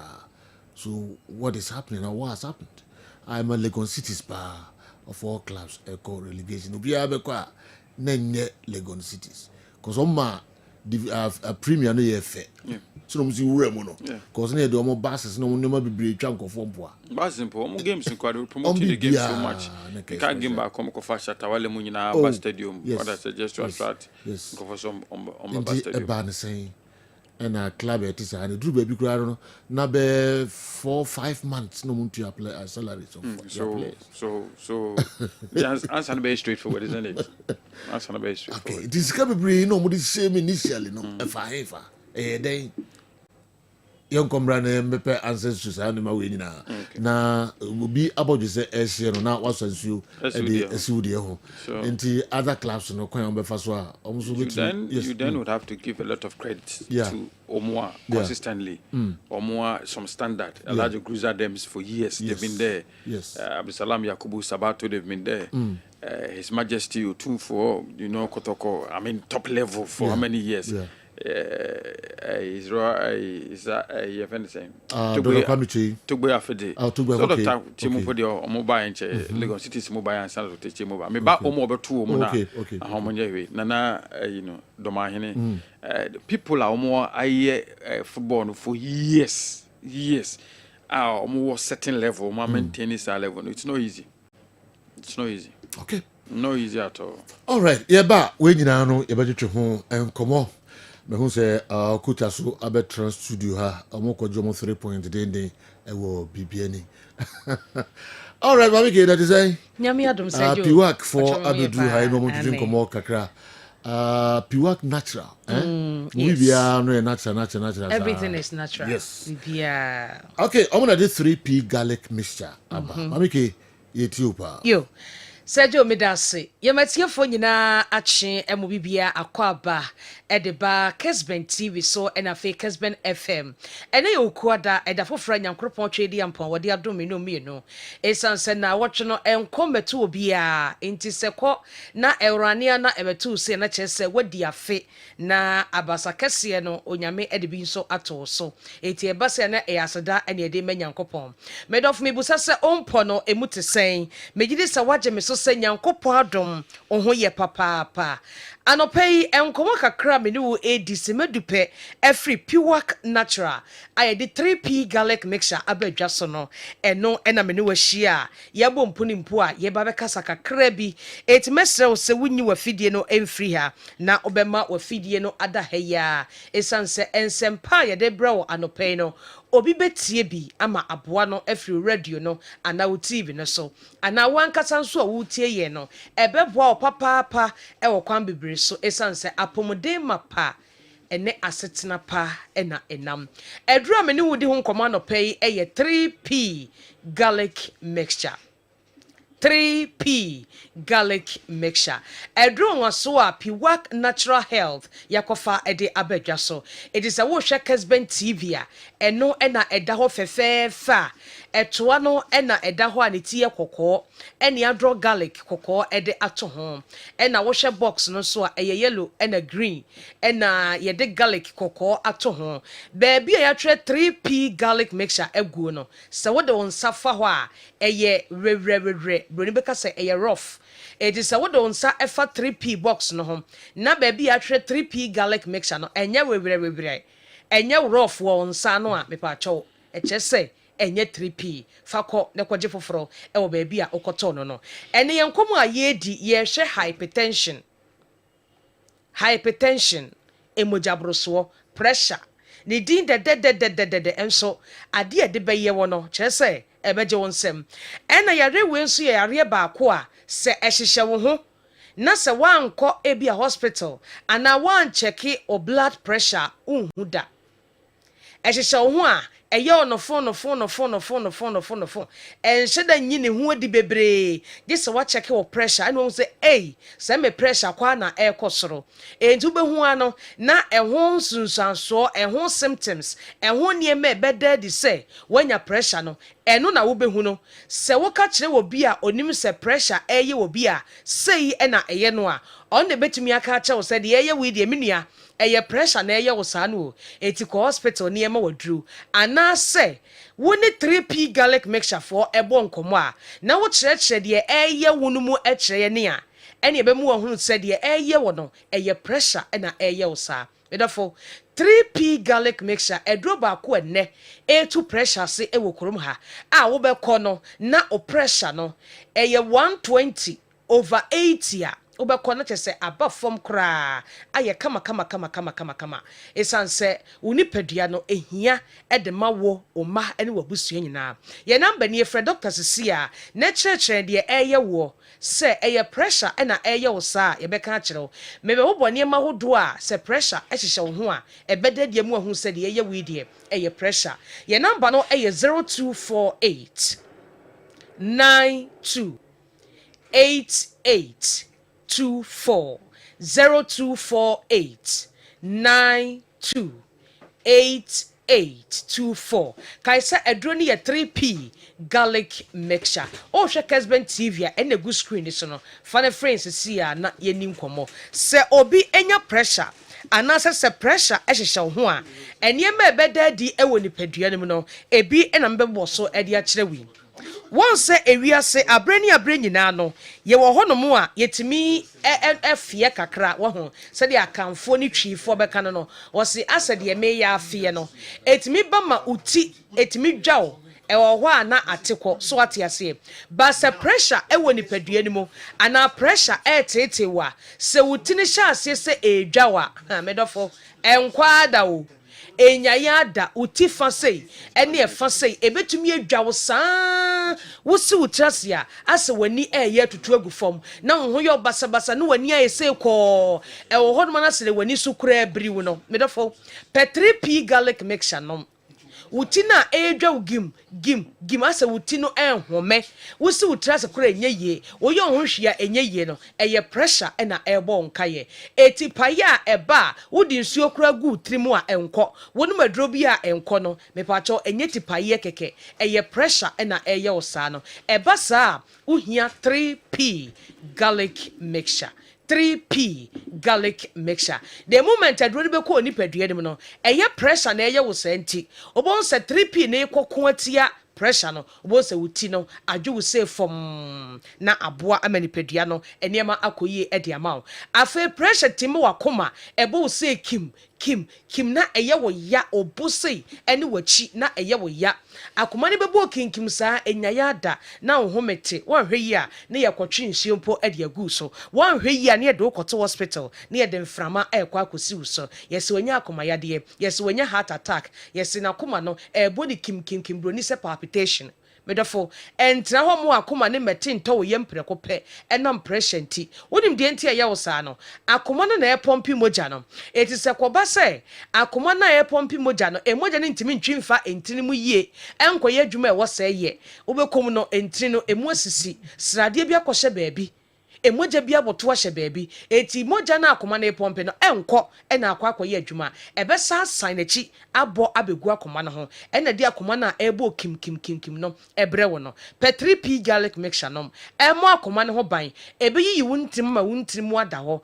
akoma ne pompe moja na ebekwa akodi afru sane ama onya fa hodie afo bi nso de oye adwuma kakra bi na wabre Debia menyare so mentiapo waye no phone bete debia na pon na poso ye ne ya pressure etumi ye wosa untumi nya adwuma denden wo ye adwuma akra bi no abre enti adwuma bia akoma ne apamo pe 3p garlic mixture no wo benya hoden mapa esanse pressure no e ba be firi ho e wo no wani so abriu preko pe na e ye atwa wahwe wan pe dan bi mu anso ana wan pe konwa bi antena so a wani so na abriu no etumi twa wohwe ne ya twinhie gu so wo beti wani na da hospital obitumi kotwa hwe wa adwaye nipa mpie so ntema ye bekɔ no ne wanya stroke anase wahwe ne nkwa pressure ebetumi edi wawu frede abrekora ye hu de eku ho pe 3p dom na enyi saa haw ne nyina emfiri ho afei pressure betumi ma wo home mpo a ensi so medofo pressure yare bone papa pe 3p nom na emwa na ensiesio owo kumase a bowura pharmacy shop ene heba center biemu obenya 3p garlic mixture to ye ka ne sei na bebo ho banti nom 3p garlic mixture ne gyae anadwudidie bebrebe emwa maduane no enna ne ntem ebekwa akode da wuntini mu emamo gya afusane ye obenya pressure afi susu num nsu a enwono enwunu kafra ensu a enwunu obo se wo srade no ewo nipadua ni mu no aduane ewudi anwa bebrebe no enso na enwunu bebrebe nti no ekode da wuntini mu srade no ne anwa ne enwo no emoja ne ntimi ni afusane ye afi na emoja ne pompia enko na ekofo hawo edi abro susu dwene adwendwin bebrebe nso edi wo hawo ene nyarewa ene tipaye ene brew na de pressure so ekwa akobrew eno so emwa nipadua no wo ye we nyina na onum 3p garlic mixture na eboa obesraw wonim nsanom nso a na watwitwa so kakra tete so enum ne bebre yense wo bi adwuma na aboa amane manyina akoye di ama anyesa wo pressure no ehya sese etia fa so a medofo waso be hye bekasa wa brante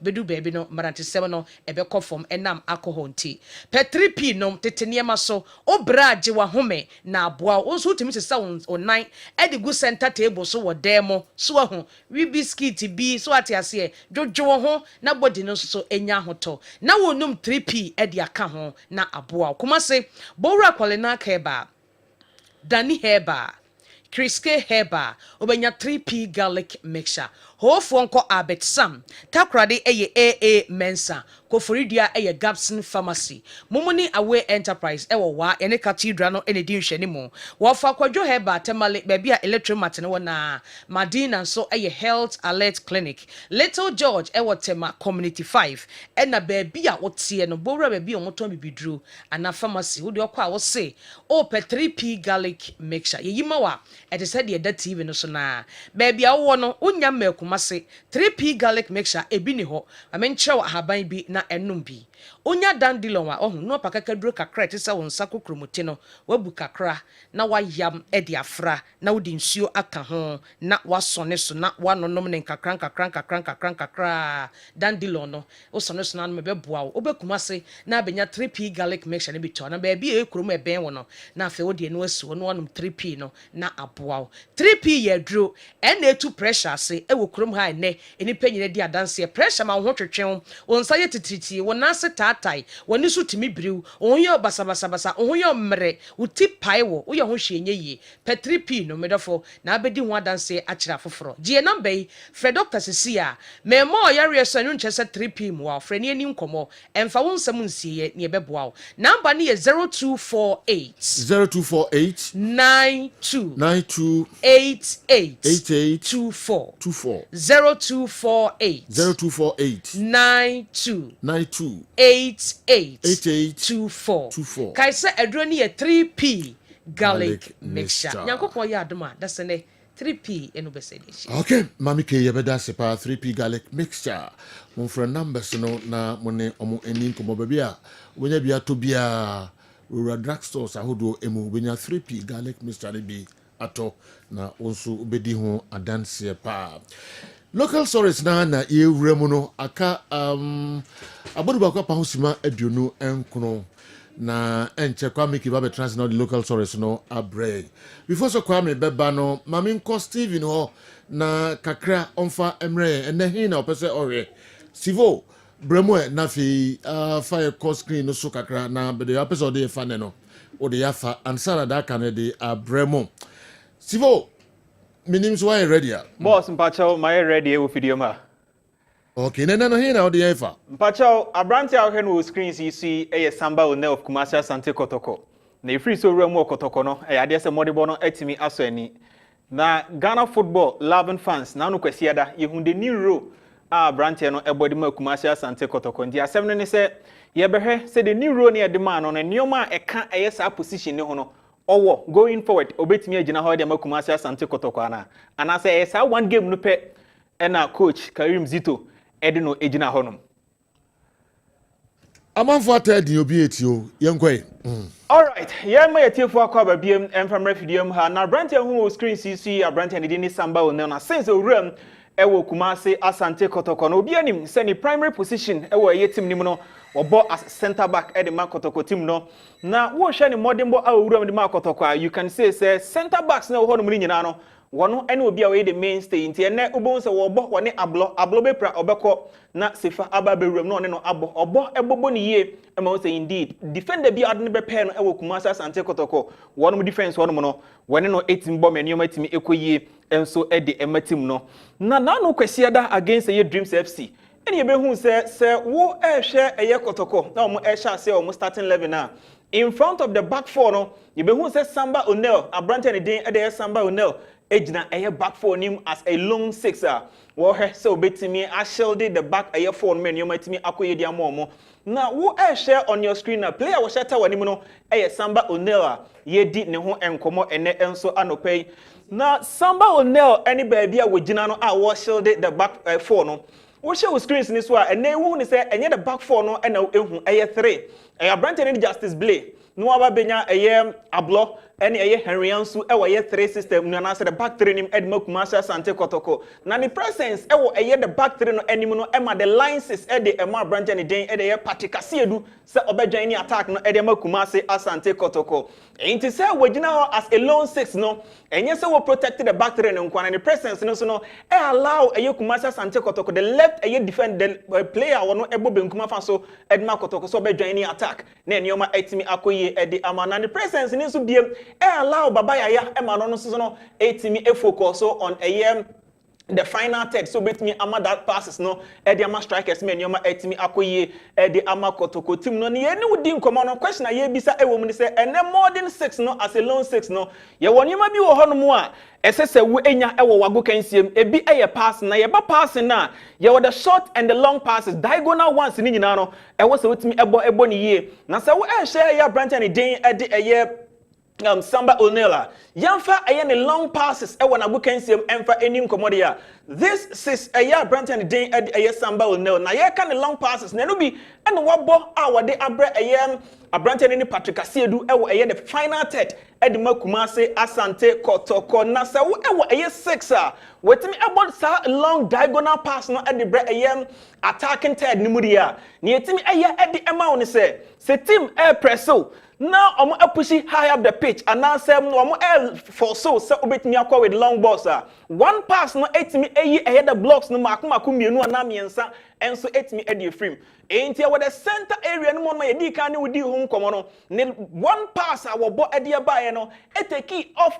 bobo kan di Dreams FC wo first and second line of defense block no ameni ababeka Dreams FC wonum back line na Kumasi Asante Kotoko face wonum enti se wo fa Babranten ni Samba One as a long 6 na enyoma ka 6 ho ebi passes na passes ni mu ba ko long pass dia na wo how we see to ball na de bre Patrick Asiedu on your screen na obetimi aka agina so aka say wo fa ni long passes now the edi nkomo dia you can rightly say obo honum e de Kumasi Asante Kotoko dia na eno ade so obetimi abo enso etimi abo ni yie na ye di 6 ho enkomo ne no edi passes ho enkomo no Player on your tower, and also was shut our name a Samba will know once again. Now, so Dreams FC. One block no match me up to our match on. You will have the back four, a protected AM the goal area, and I say the D arc, you know. One enemy so I am Rantia Maya, almost sounds a protected the back four no Edmund Dreams FC.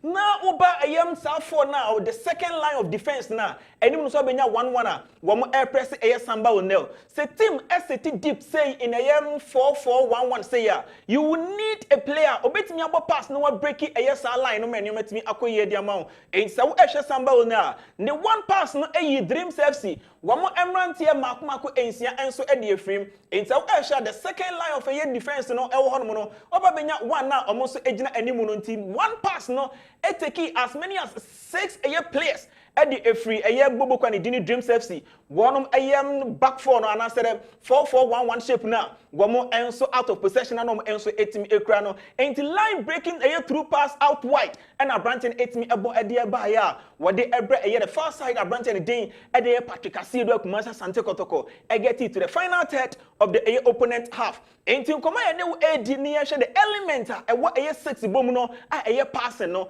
Yet the way the kind of the long passes no encomo. And then the year sounds Eddie a line breaking pass through Bossa. And no 8 echo say team SAT low blocker. Well, who player will beat me about that pass now. I brand anything at the AM Samba O'Neill. And so now no question that what my entity honey be AM Kumasi by Era Sports Stadium. Emma supporters Eji no di say enye the center back in Nkwa. And what me abo ebony ye now so say never be jina say almost 6 obet me abo and so the Kumasi Sante Kotoko team no many man so et me akwe going forward say Kotoko kwa German so say okwa ko 6 they will rethink say Samba O'Neill abesolve that problem in one match na dia more e ho be hia say o say kofa foforo e de no eba anas yenye gidi e woni mu a obetimi abo enso abo ne yie na ni nyina no ye be no e de ho nkomo ne abisa say the qualities are as a long says ebetimi ehia no so no wo eye sa qualities enso wona go kan sie ma na ye ka pass ho enkomo no enye no nko na obehia e de free wo 6 wonom e wo say wo ye obi a wo ye press resistance say ye press na onko in hurry na pass no onko boni bia sa keke emfa nkonkoche na ekoba ne sadia eye one zone eye composure and the calmness on the ball abra Dreams FC players ni me no e close ne down no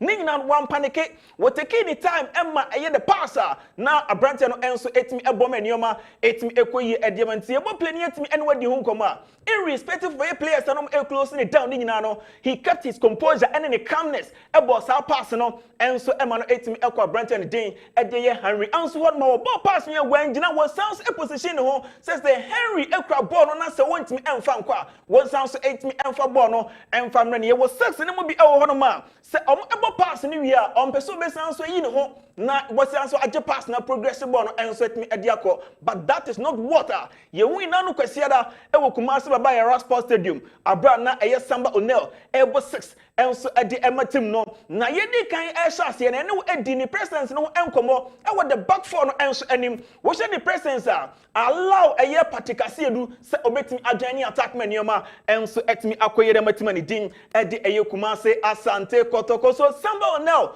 and Ogusua wo he said the 6 in the obetimi abo ni ye na enioma so etimi akoye edi ama Brent ni din edi eye Samba O'Neill aye no edi eho enkomo na boss se wo efa 6 ade ba ko a utim ehye eye ne ball carry se wo kra ball no hu space e wona nim no betimi progressive ball no ade akọ this is Samba O'Neill e wo the center circle kan konim a wo kra ball na wo he se betimi progress manioma etimi akoye ensore matima ni din ede eye Kumasi Asante Kotoko enti irrespective say wo obo passes no na wo that composure any calmness no this is Samba O'Neill wo sound say progressive ball no enso etimi ede ekọ eye the final third of the opposition half where say nyoma ebetimi akoye enso etimi ede amano na wo ba eye Samba O'Neill ade ba ko a wo be sound so etimi enya ede free no ho eye ne one touch pass not always and who be here say obeji ball no ato ho no aka kai nani no watimi akọ na emom no woye one player before say ball no ebeba no wascan we hu environment no environment na di nkomo ehun say ball no eba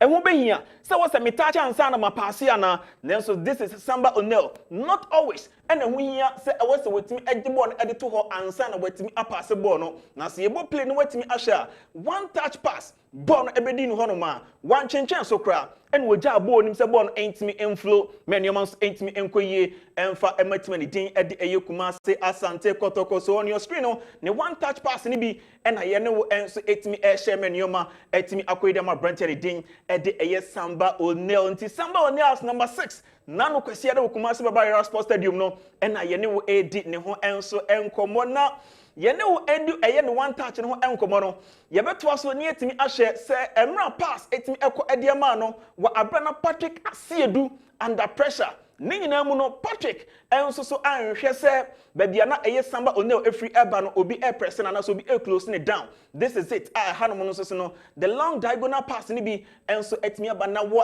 sa eye pass we mu no just one touch with his weaker foot and what the able pass no enso etimi ede eba the left side ewo Kumase Asante Kotoko one attack menoma enso etimi ekoyie ede ma team Kumase Asante Kotoko. So this is Samba O'Neil ne ho nkomo and a boss ene anopay yenso yene etiefo enso etimi ahye ewe screens no enso nti Samba as number 6 where the solution going forward Edmo Kumase Asante Kotoko ana because he is one player aerially where doable now ocean passing being it long diagonal or short passes no one enso etimi ebo menyo etimi ekoyie enso ede ematim so the question I be say coach Karim Zito e dream self sinti and what nibe jina ho and I say ade the technical team are planning say omo eko manim no wo mo ede boy be jina ho no makope another new center back enso etimi ede no abegina Kumase Asante Kotoko akire ho menoma etimi akoyi ede am on boss.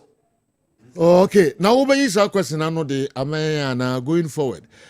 Samba as number 6. Who say anka onyina ho a ana say ubusa coach Karim Zito say Dreams FC game na nkwanti no yusu no no wo wadwen kire wo say anka Zito enyusu no ehwa sa position na match say wo Kotoko nim no match say wo Kotoko anim say wo ehwe Samba first of all o fa ne physical structure wo digital hon man stature no ma wo edi ho enkomode a aerially or you doable say bon enam soro na eba no he has that quality e woni team ni na go kan see a wo bonim and we sound say press resistance ne passing e top notch. Ain't say coach Karim Zito mene no ek mechanic technical team ho dia ne metimi aka e dia man no say abrante ne din Samba O'Neil engineer A6 position ho emfa Kumase Asante Kotoko na a new center back enso entimi emra se na be Kumase because the presence no am ye hu how Kumase Asante Kotoko na no Sunday how fluent no mo e wo mo agokan say sounds so allow some of his team members ni bi mo etimi adwan any attack knowing say with Samba ewo omachiri ho no no they are rest assured say obetimi ayedwuma no e dia mo enti say make the technical team ne ho dia ne metimi aka ne say he should stay as number 6 na a new center back enso entimi emra boss. All right. Steven Apia the odie afem ene anopay no ba local stories pi wa kwa miki di bebre na yintin ka to kakra bi na afi yemra na yemeto asoma. DSTV so much more. DSTV home of entertainment. DSTV nhihye se ene obeso hwe Manchester United and Tottenham Hotspur game obekoso na bomoden na kope DSTV decoder ni bi. Wonya DSTV decoder ni bi ensu wi a bomoden na hye ne so wo bi o kwada da wi a e ade a uni problem star 759 hash star 759 hash and when short coder obe dial now reconnect it and when say the city a star 759 hash and when short code no na fe weti me reconnect to decoder no abra unko a DSTV for office obetine fie na reconnect it a compact package no and it is send so nem ye behwe Manchester and Tottenham Hotspur ye be so hwe Inter Milan and PSG sanso and the Conference League and so ekoso obenya enjoy games when nyina bia just a DSTV so much more. DSTV the home of entertainment. MTN everywhere you go baby abeko bia no betebe isu MTN no na MTN say my momo app no and also download my momo app bi fato phone so o download bia obe send sika akoma nkrofo obe send sika akoma wadofo obe send sika e de akọ mia wudo bebre enunti and also download my momo app no at zero charges yen juice sika bia o send sika na untie sika bia sanso na wo send sika na no deduction ewo e-levy so ewo MTN my momo app ne so Toyota Ghana Company Limited womo say the asemda be aba edema womo mi use Toyota Starlet no Starlet Day Starlet Day ne chese on May 30th no Toyota Starlet na auto no fabra na yenhwe kana pomuden yenhwehwe na ni sisi ni kotodwe na poso say the city ewo Toyota your office abra ba 20% discount and it is so bibia uchi Toyota Starlet bia no on the 30th of May fakano ekọ Toyota Ghana Company Limited womo office womo branches outdoor womo biographic road ewon kan Legon enso ho motorway ni so obehu womo tema yewo ho yewo takrade yewo takwa ene esanso kumase enu ti fa Toyota Starlet ne bra na yenhwe kan no apomuden enfama general. Okay, Toyota Starlet no and a DBU na and MTN and a DSTV said ne. All right. Obeshe Europa League no. Yes, you better live. All right. I was so. Yakoba local stories about for messages ye di kan edi hu komodada ba monsuma de madwin trebi aba entini Yakoba na kwa Miki edi aka ni local stories no edi amayen Kessben television Kessben 3.3 Kessben 2.9 Accra na fi DSTV channel 364 and the wetie ansana we bibia waye na fi ba local stories no de account amay DD anyway if you are Commandant Senior High School and Abrayen I believe you can reflect on how Legon cities once stood out as a purposeful and flamboyant club. For example, their team bars attraction of quality players and prompt payment of well-paid salaries were top-notch.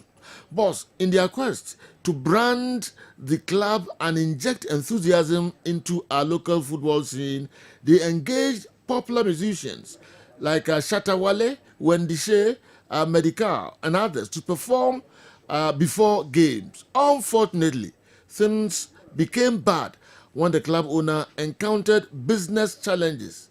This was the point where the management needed to step up and use their expertise to secure sponsorships and keep the club afloat. Sadly, they rely solely on the owner's pocket rather than generating even a peso in revenue. We must stop the armchair management which cut across all our clubs except Mediama. All right, we and Didi or they are braying. If we did it, and so me who whiskey and so the say whiskey and so the way a buy. Say no and so no. Okay, but Joe, do you think those managing Legon cities will throw their money without getting any returns? Will throw their monies away without getting any returns? As the league has zero sponsorship. Ghanaian teams are really magicians. We if we prince and so do they aba and no Ghana teams never omo magicians pa owners no sana abrantie or say a friend of Prince ono ohuno. Sir Whiskey the so ewa hefa or say the owner of Legon Cities lost interest in the entire football ecosystem. His expectations in the football business were not met. And as a typical businessman, he decided not to invest more money since there was no return on his investment. This ultimately led to the collapse of the team. Okay, Sir Whiskey, Sir Fred, and anyway, Amba, Yakwaba, we may discuss it later. Inti men pro hokra, Yakwaba, a kwam na fi ahwesa ensem no enso enyina. Julian Caesar enso de bi ebai. Ba Julian me kwaba me do de be local stories no na afi ya discussions no enso enyina. Me ko na me ni easy waterproof paint akodi enkomo kakra me nim kofi amuakowa yera bibia na oyi we no de ato a onyina de abrai na fi entwetwe dwam tentem na all right so o fa o kan ten na aka be so de ba All right. Yes. Ajawusu be na di nkomo hada. Correct. Yes. On a Kumasi ano. Wow. Tinemi say o me educate public no. Ajawusu about studio hada pa me kai pa. I painting for about 45 years. Okay. Yes. Oh, the buy access There's a one thing is when you buy in chain. We buy in chain. But one thing is a near different type of paints. Okay. Easy nay. Okay. You a American touch. As well. And yes, I wore easy paint. A year Ghana made. Okay. I need an easy. Nsano adwuma. Okay. And if you are for waterproof. That's it. And so aba. And it can be our the edeba. Okay. Munyagro.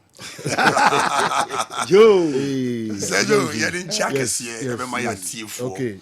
Yahweh omu fi omu tie. Maybe I'm a platform the biggest platform ever. Wow. Let me who's that money because you're always growing younger. Who's that? I say me who am Papa we been drone aduane no dia. Nko de bia say na wo ti say obi on under 15. Okocha no na menye bi. Yamisha, on fait no.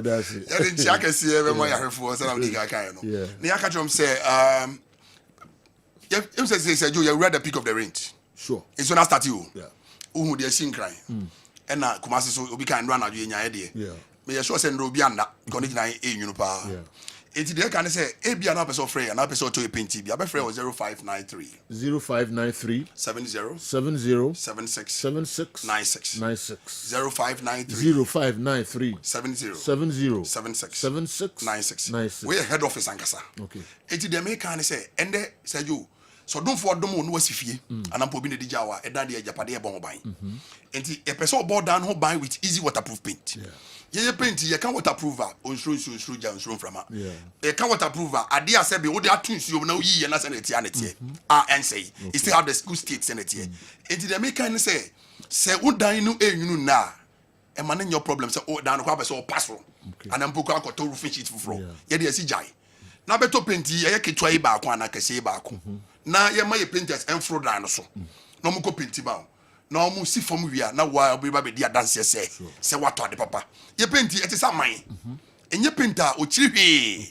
na ye wie sana na ye tie si danum se twitwo e rada num dia na fe dan so se leakages bia wo danum bia na e more problem no ye dia paint danum nyina na no ansa na ye be ye no de wo mu ni se paint ni se na paint danum dadade a you try say you better you peel off the old paint no ni we are o ma sandpaper walls no say you want some na make an pictures ni bi na da so bi obi die you go paint e wo e nkran na chance ni na e white o but no yes up a color we you throw you go paint man absorb all the leakages and no da no wada eti the make can say you rather no so a essence say na paint e wada no nye paint ni ntino you make sure say you be peel and no off then probably na o ma sandpaper we are no ma dusting then omu wia na fe paint no ma chim bucket ni omu che mienu a de ya say paint de ni kan say ensuo keke na refresh ajo e ju di nsuo no fra wia na wa paint nyame ado so paint we kwa na sa da na create me dry a sand dry so amount there you leave it for the next 24 hours but if that day it me dry ye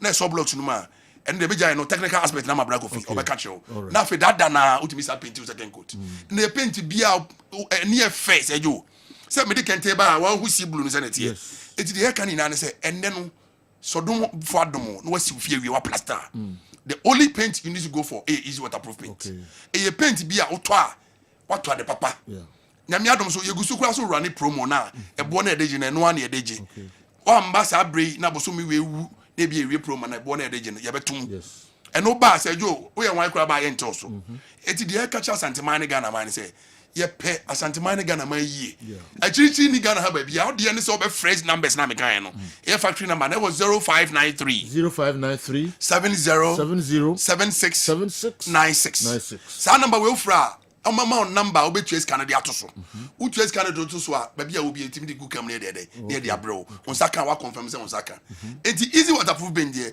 se me ka say me kan ma de achi because me nim de paint ne ye e say very good for swimming pool very very good for swimming pool enti me jai de aka na ma jawusu ono what the technical aspect of it ono why paint for over 50-40 years say no di can start here no ajawusu we are na back and ten so ajawusu yo ma yemra hoy yes where adechi asedani adumamo sɛ nyame ahwe so ame abedum pɛpɛ so sɛ na minu aketewa dawura a wɔbɔ no anika na ɛfɛ ne deɛ nam de kakra bi ɛbɛsɔ so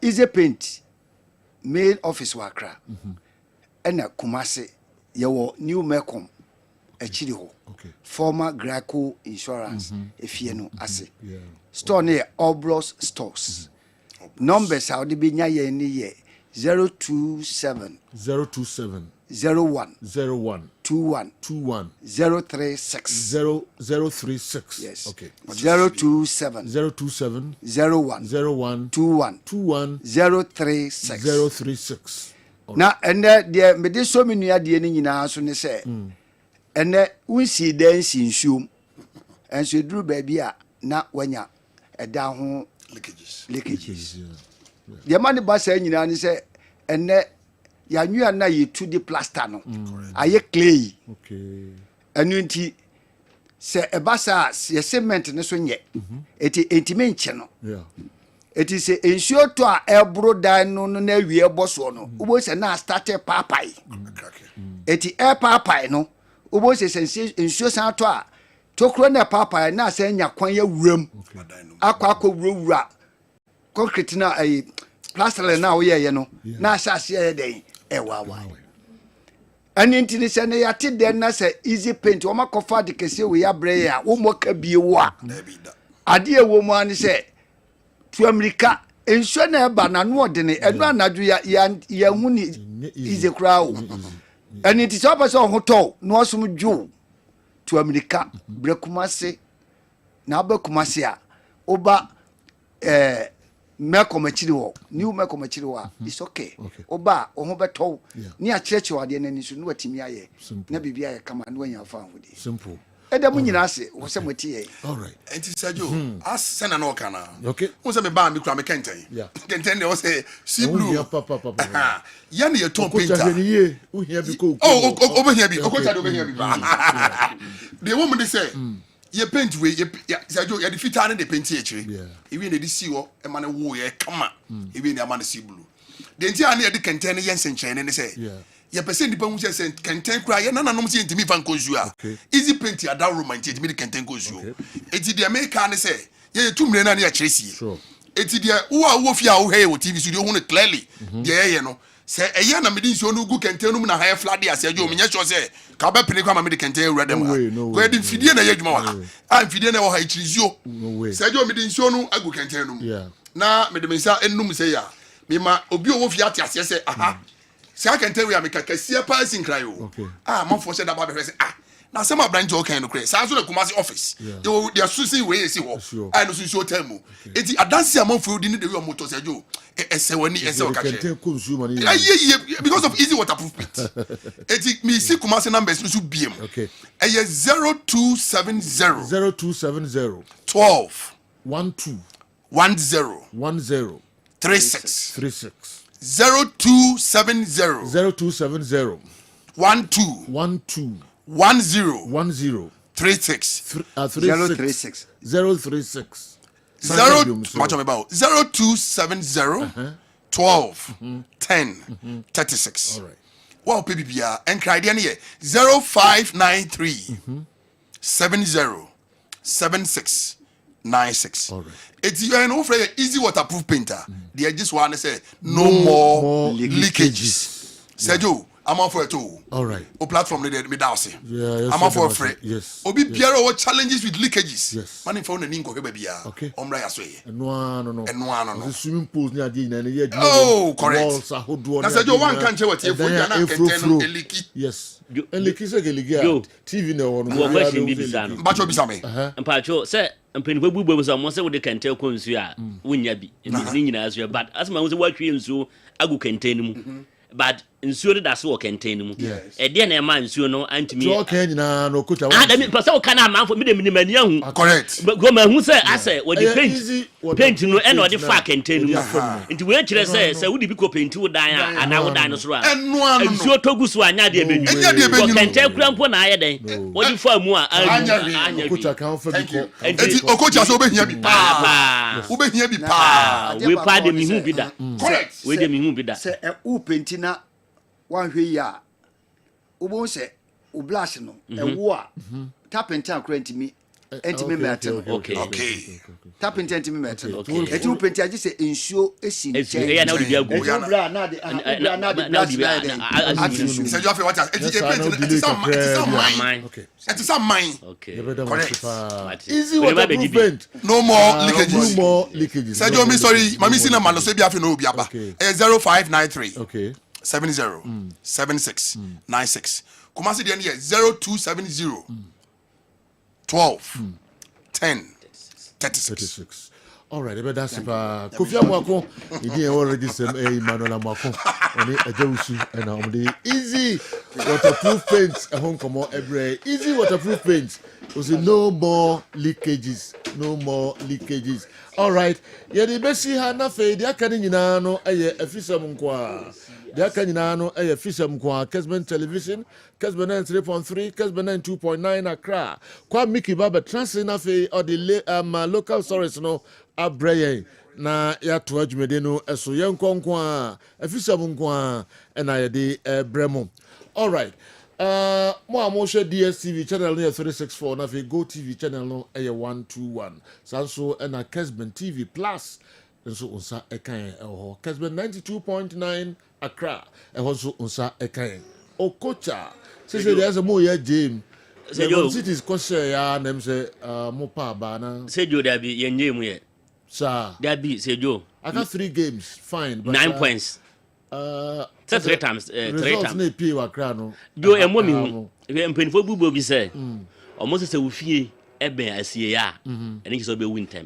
Okay. Ufie, Eben, I see ya, just will be winter. Sir, yes. Okay. And to say, oh, my council, what that top why, and then just a league in the Waji. Okay. Media so far as say, Yambo matches New Year, Joe. Yankopon be kire ni tumi. Okay. Sunday game na e ba be bo no. Eno e na e be kire ni pa kro be league no.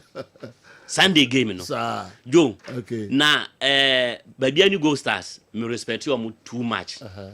Na kohwa from Monday na ko Badiani be 2 times. Oh, nka me kwa blood ho ene performance ne kwa kire me kwa kire so o mo ye formal player. Da no wan go kire. I say afi na time na so na me nya ho. Ba ma kohwa twice me hu omo.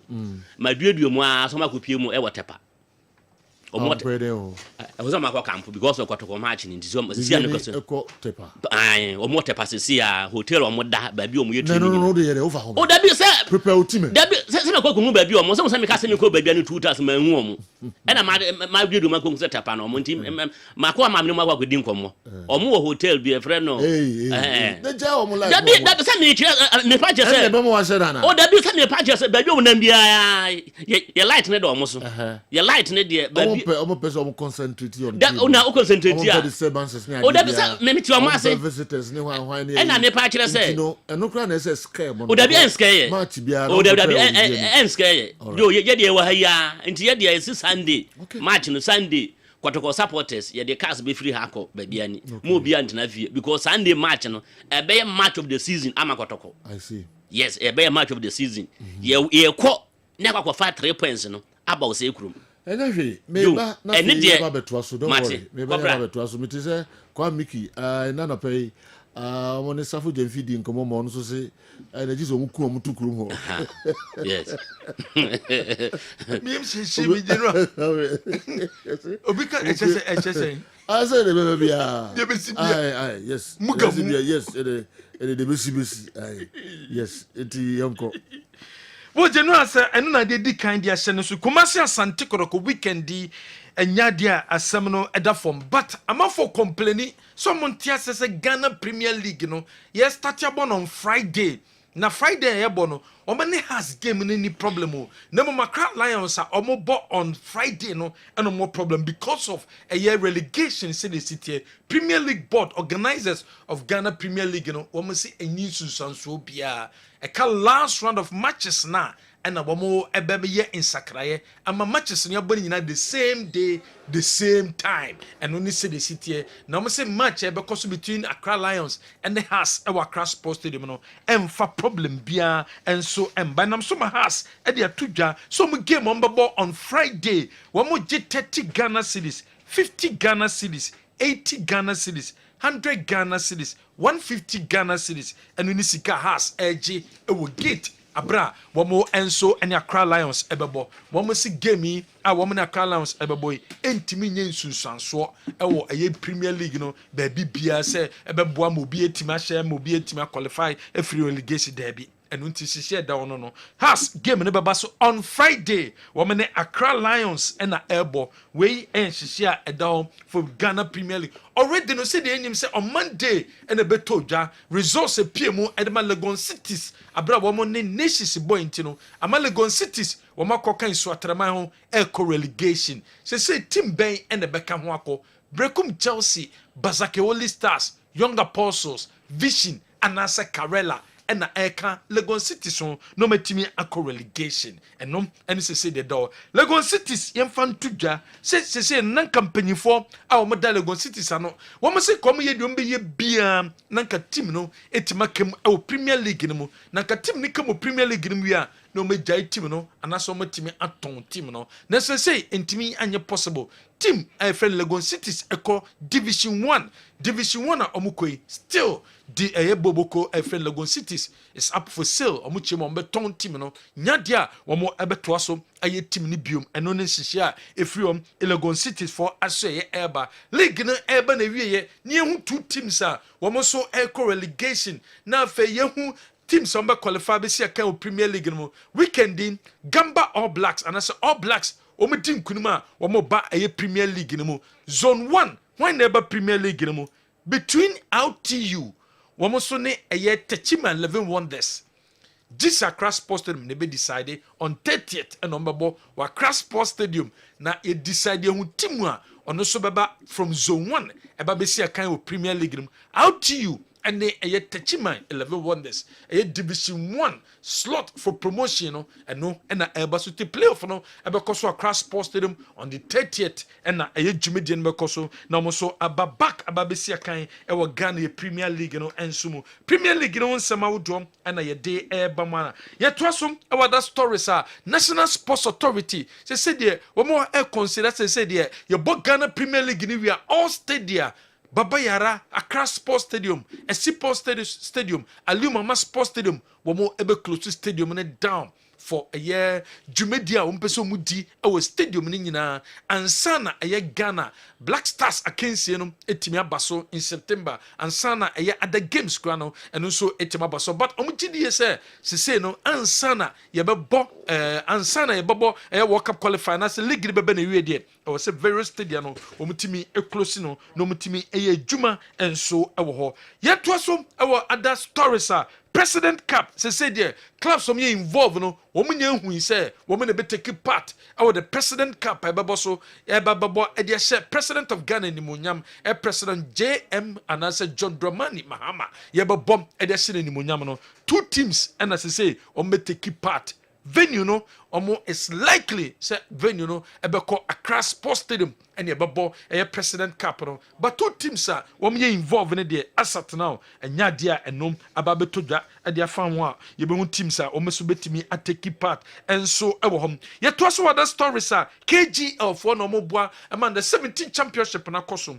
and am say market ESO Kreku give a president dia tudwa so GDS ebeboa Emma coach development abaye papa development ebeba no ewo coach mu any referee mu ebeboa because se wo se players no eya ade a basics no ene here into development of coaches and referees no ebekuye ket nsema ode atudwa no trainings and development of referees and coaches to improve the technical quality of our game at the foundation level. All of these initiatives reflect our deep commitment to a holistic football development and grassroots excellence. Beyond training and provision of logistics, competition is key. It is through organized tournaments like the KGL sponsor U17 Championship that talents will be discovered and nurtured, given the opportunity to realize their dreams. President of the GFN Sama wade atujano wade sosom say no KGL under 17 no and about boa and my players or more talent no akoshishe baby nkurasi ni nyina no ebetima ba limelight no mu no metima no opportunity esia kan and so our various department and so our national team no mu and we some of the president of the GFN no wade atuja say yensan come back to the Premier League no I was some 3 more games to go. Coach Ibrahim Tanko was say 3 games no omo person or try no mutimi say 3 games ni said the be top 4 no omo so betimi nya kwan esia kan ni bi ewom. Oh, definitely, and we have, like I said, 3 games.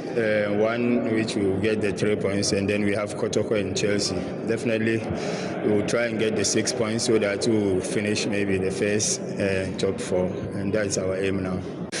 No, definitely, and we have, like I said, 3. When you say Coach Ibrahim Tanko wade atuja weekendi big game ni nyina bekoso our baby ni Kumasi Asante Kotoko and Gold Stars and Ekobo Safu Jemfi a legend at the Makotoko what's a baby ho de baby ni ho de ji se omuku omo ho omo ko akobobo ye omo ko sia kan ho wa che na dwene e de afa Zito as say coach Zito amanfo ka say yemfa dwumedie no ma no ased coach no Safu Jemfi a che na dwene e de afa ho soso eno de ngofo ni de sa na ka ni de omu de tire e de da no ti omu kure oh sir media boy coach ya mepe or technical director as well mepe because the man me say technical director as well mepe ni say oh no babu I develop no mobile team ya omugo ya omo player ba ko gbe wa last year no bobi and so the omu nyina omu nyina o team anya team ama omu team ni agogo and yes no say ya team e develop na ba no bebrebe ni ya e be bo and so technical director na mra enyemo be hihye no ekoya e ma team no sorry the blaster ya ko ba technical director baba ya ade too much no yenya and you are coach amepe or technical director as well problem here when you someone a black president Safu Jemfi wade atujwa e de afa a coach Zito ho ene match domanim e wo baby ani abra wo mo ekwakosi akan no enso e wo ho eno koda nchen Kotoko legends no ene cycles mpanyefo no wo me do ma no tutum e de fa ko Zito e de no wo be se chenso e de kakra atujwa de fa Zito de no enough experience technical head I think say no father na me say technical director na there you better be aka ho to me that is my thinking when you Bruyne bi a coach Africa ha aje glories a winning Africa Champions League now they know about the technical director na Zito as the playing board and technical head I think is the best but for now no my prayer who pushing no technical director team no as a head coach do baby as man management and the cohesion on them and assistant coach no so collaboration on any year I think that for now we should give it to him na you better you throw your boy say and technical director should be somebody Africa say your finances yeah young experienced coaches in Libya even Zito who say when a technical director or no better ever say oh wait there of what say I am a technical director and advice the answer the man also to make us for now the head coach and he's doing well and we should push him to that position enough. Okay, being such and so I don't know and na ono na Ashanti Asantemem hanyina Asante Kotoko supporters ne penimpa oda omo enso ano. All right. Emra do say ye kwa bonten ye cameras no anope ye hifo ne omgodi nkomo kakra bi ye ba na fi be bibie local stories no enso emu. Ye cameras ne kwa bonten. Pamcho yintie ahwefo ene adofo omo etie. On abobra. Chese di ya win. Ya be hye omo. Ya be je cap no. Uni se mo je cap na mo ne Arsenal season we on abobra. Yetimi je cap na me fan say better sine Arsenal. Mo better than Arsenal. Je cap na better sine omo. I want you. We support Liverpool. But Europa way the Man United. As when him say Liverpool ne United rivalry e wo mo ntem na Liverpool fan now say United ni. Enyo mo me ne Asia ne. Enti omo ne other team ne Asia enti me kwama Man. Omo ne other team ne Asia enti na wo man. Ai, komo ne Liverpool ne kwade aka ne me support team. 2% dey eja. E be say omo nyina ye yere dada no. Yere dada no. Omo su nyina nso wo ye fan say club akuso ana Premier League so. But them say recently this season in there omumienu no be any form. But nyame ya aduma ma omu nyina ye dey etumi akọ Europa League final no. I think say omu anso pese on pese obeko relegation. E say no omu baby omu dan so nye. We I think say we 16 we 17. E dey say no obi anso pressure next season obebo Champions League obi ade na tension ni na amba Europa League final ene e be abeto gay. I think say United there, they sure say need the inquiry and no good results. Europa League final United Tottenham. Why energy? Oh, me ankasa de na me team ni United. But me prefer so womunje. But na say na ese trimuda no doso. Player bia obeba ho bia na team yende. But okwa another team out me so perform come.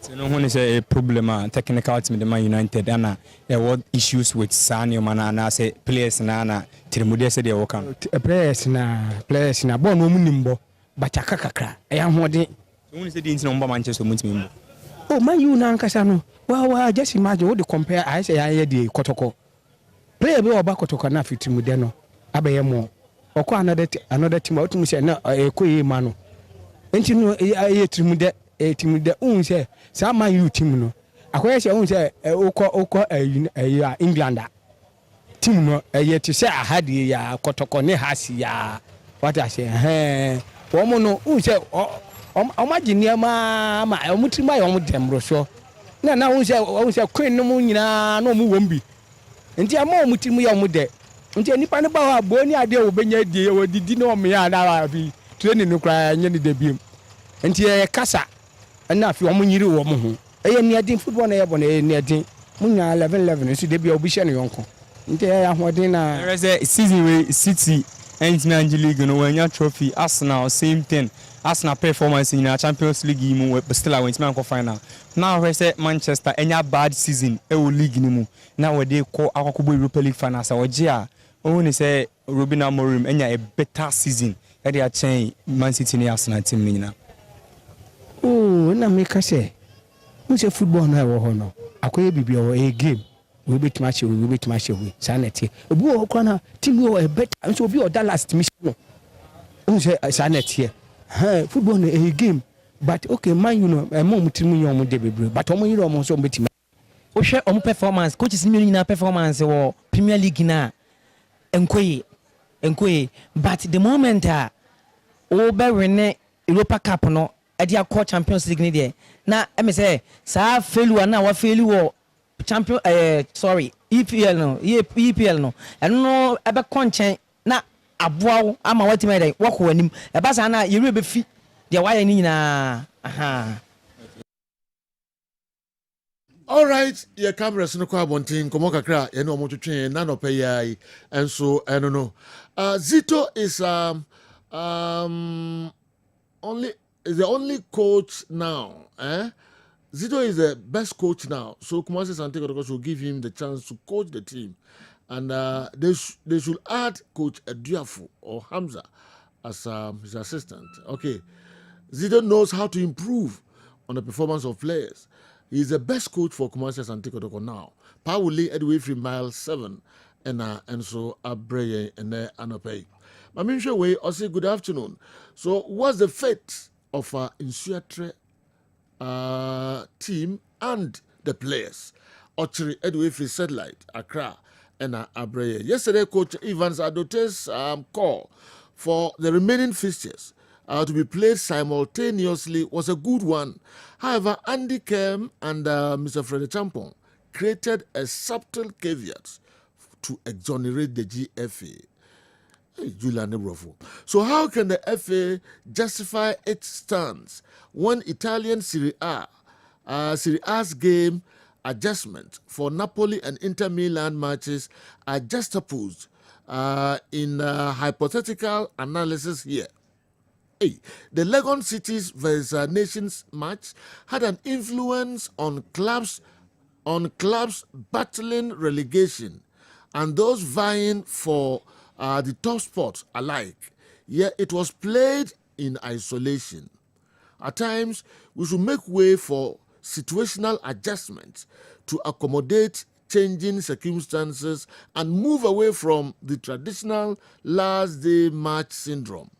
Sports is more of a universal culture than a practice in isolation. Leadership is not all about fixed rules, but adaptability, inspiration, and decision-making. We must learn to learn quickly. Julian Caesar, Accra. Sorry, Kumasi, and Ediwe, and so Abraham. All right, Kwame. Masan Pejamensa. Meko Secheura Bank PLC. Aye. Secheura Bank PLC. 21st, right? The 21st. 9 more days to go. So to run what tier one. And it's in the breast pocket. Yeah. Ojamuni Yakawasem. Yakawasem. Next week we are very breast pocket. Very breast pocket. Yanko. Secheura Bank PLC. Womo se sabre, womo about biaba. Inti se no yen hihye na kohwe Secheura Bank, Sechere Ayewura Bank for echira kwan. Womo hihye nie, womo so maba e de ma asore for, womo ba de ma aye private school for, health facilities, organization, groups and association. Enunti nhihye do no mede ato na kwam e de emma. Obi a opese osi auditorium, obi a opese osi asore dan, opese osi mission house, classrooms, and NASA administration blocks, hospital equipment, and ambessa motor, musical instruments, and ambessa motor, a dime bus, and ambessa motor, Secheura Bank PLC, and a bebo.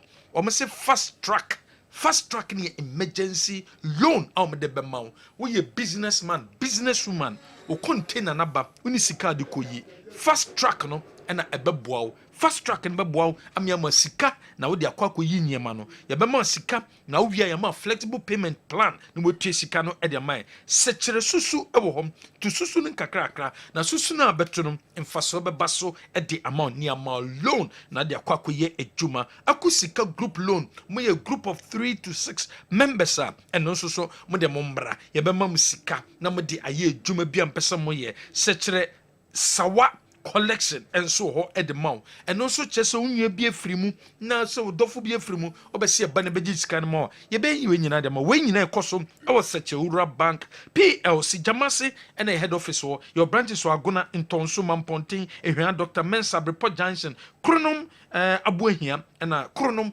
Afranchusu ubohu yen your number is 0202 077218 offer number we so ye bejo so Nsawa collection na kanana.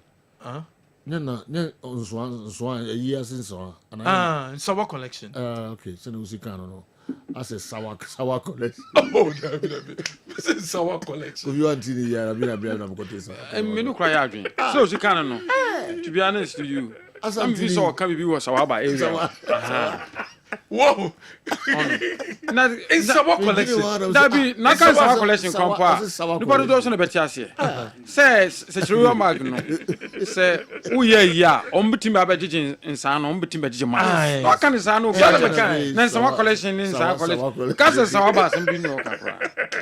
Ka so ombetimi abegije nsan ma we. Ombetimi ba abegije nsan ma. Secheura Bank. Secheura Bank. Almost say uye ya.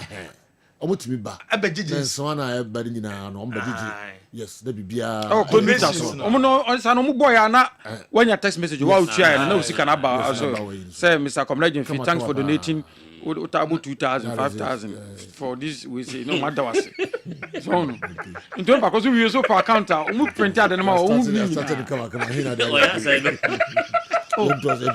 Makamoni ana. Makamoni ana. We do contact group. Ati deal with you. Na makamoni ana. 5000 here. Na unza utapo na meka wanzemi. Makamoni. Okay. So baby sis sawaba. No evidence. Print to air service and now must sabre me for to him. Say photocopy machine canon de bi na pebiata. Na wa ba ni ama photocopy machine bi. Na mo so wotimi akwako yusu our office or your IR 4235, your IR 400, you will see 5235, you will see 5535. Toners, parts, transfer papers for t-shirt printing. Nina, you will be away as and unti and also printwear service limited. Grace Gift Herbal Clinic and Laboratory Services. Stroke neho and NASA diabetes, hypertension, typhoid, malaria, ulcer, fibroid, skin disease, beer how beer, skin infection, beer how biano, bra, and NASA power. A Grace Gift, yes, and also about him. Junction off Barikesi Road and answer in crime. New Achimota Petroleum Bungalow or any BA Yene Family Life International School and the Dean Shin. Me number is 0246 518 003. Ba Herbal Hospital aya bia wokwa yare bia ha obia no bambe to ase e de amount ba se uyo bia empono wo dompemu ha wo dompenebu o kasa no problem wom spinal cord no problem wom arthritis and ha wa eye ba Herbal Hospital, Ba Herbal Hospital, and what's so Oko Ba Herbal Hospital, who's tokenum, Ugonoria no, Yababuao, na ya solve a problem if you're a day amount. And it is sending some, your number is 0244 988 004, or for number way so, Yabejo soon. Kope baso criminal bi na UC na use baso criminal bi a bebo ye papa bema ho bantem kope baso criminal bi bema untimi satisfy ba kope baso criminal bi bema mo be ninje e baso cream apply kitable penis no after 30 minutes no akoko wash any drugstore any chemical shop biam obenye bi atom we e dwumako efre no KP Impex Limited KP Impex Limited womo inshaye su kumase womo ben plus 2 womo so mo pe eye marketers and no more aye juma and nunti or so ba we will be able pay juma ya we a marketer who pay juma ya and also pay marketing manager roller KP Impex Limited won share so ebe boaw ama setimaka wo beton niema wo be import niema be export and ase niema wo do bebre no wo boa mo ama metimi ayesa ejuma no enso ewo ho anything tentem for application no ebra and also betuma friend ewo number we so minimum qualification obi a we SHS ukuta SHS certificate wo akonya no eda ho your number is 0541 537675 0541 537675 will be a ope juma ye de no first number we January fancy okay yen fancy Mr. Champon achi afi ye mehwe local sorry so no yeah Kwame represent e can we be a to be honest with you be so happy and I hope say they will carry it through. Okay, you see it pays to be proactive. And if our friends at the National Sports Authority, Ampofuankra,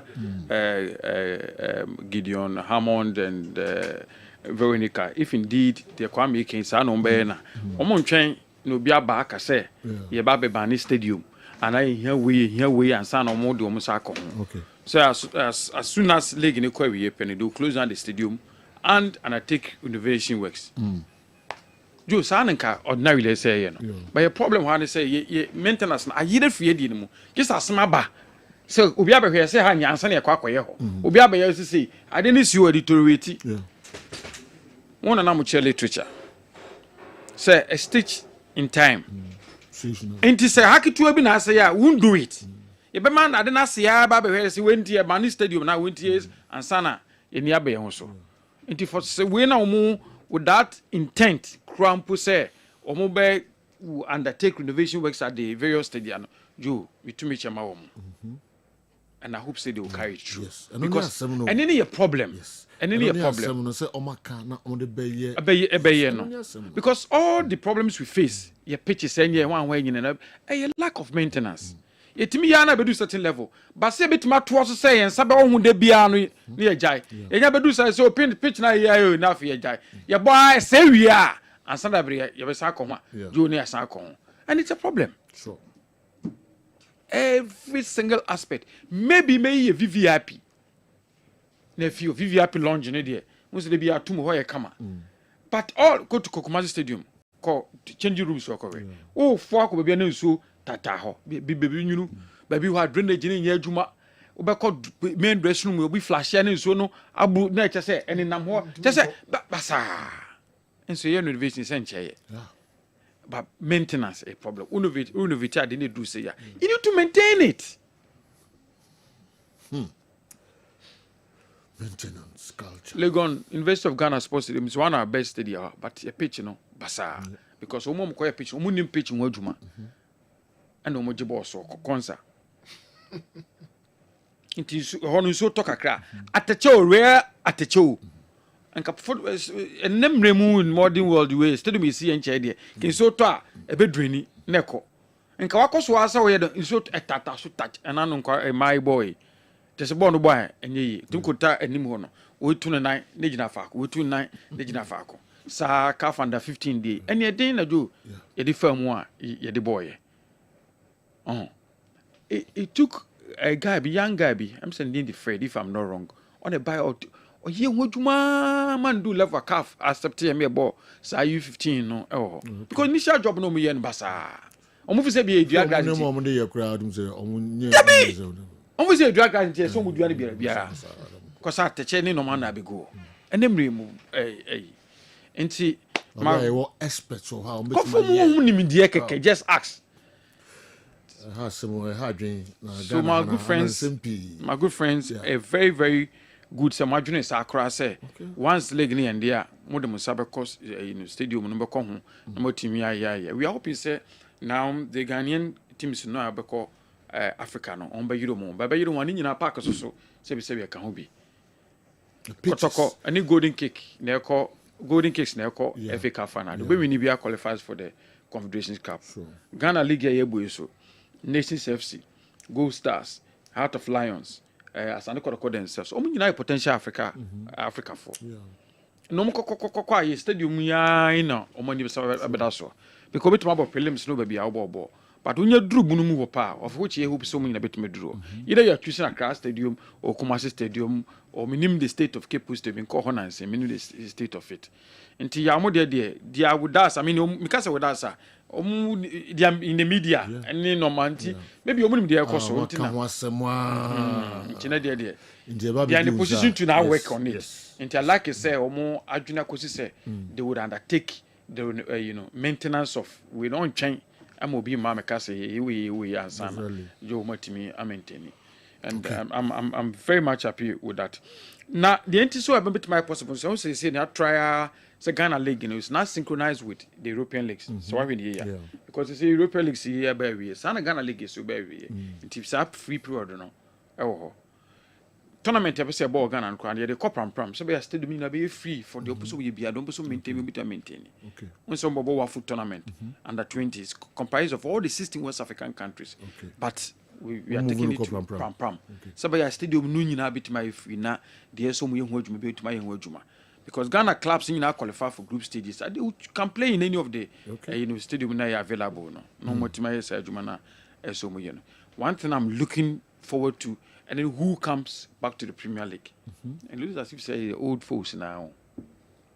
So call zone 3. RTU in 11 wonders. Yeah. Is that about our Premier League? A high woman. Likely Sweden All Blacks. So we can do much mission new Dubiasia. New Dubiasia so live wire near and one I do to call America. Okay. On the team disparate in minute. And the new Dubiasia is going to Sweden. Okay. And Sweden Jao Masoni or guy no she goes now.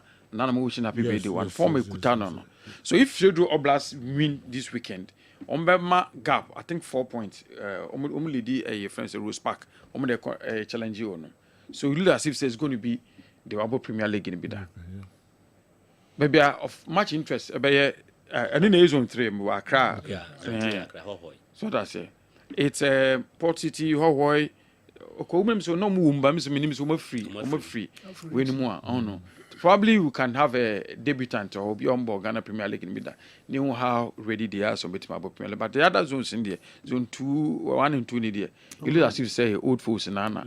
Experience in the board Division 1 if you really want to make it over. Okay.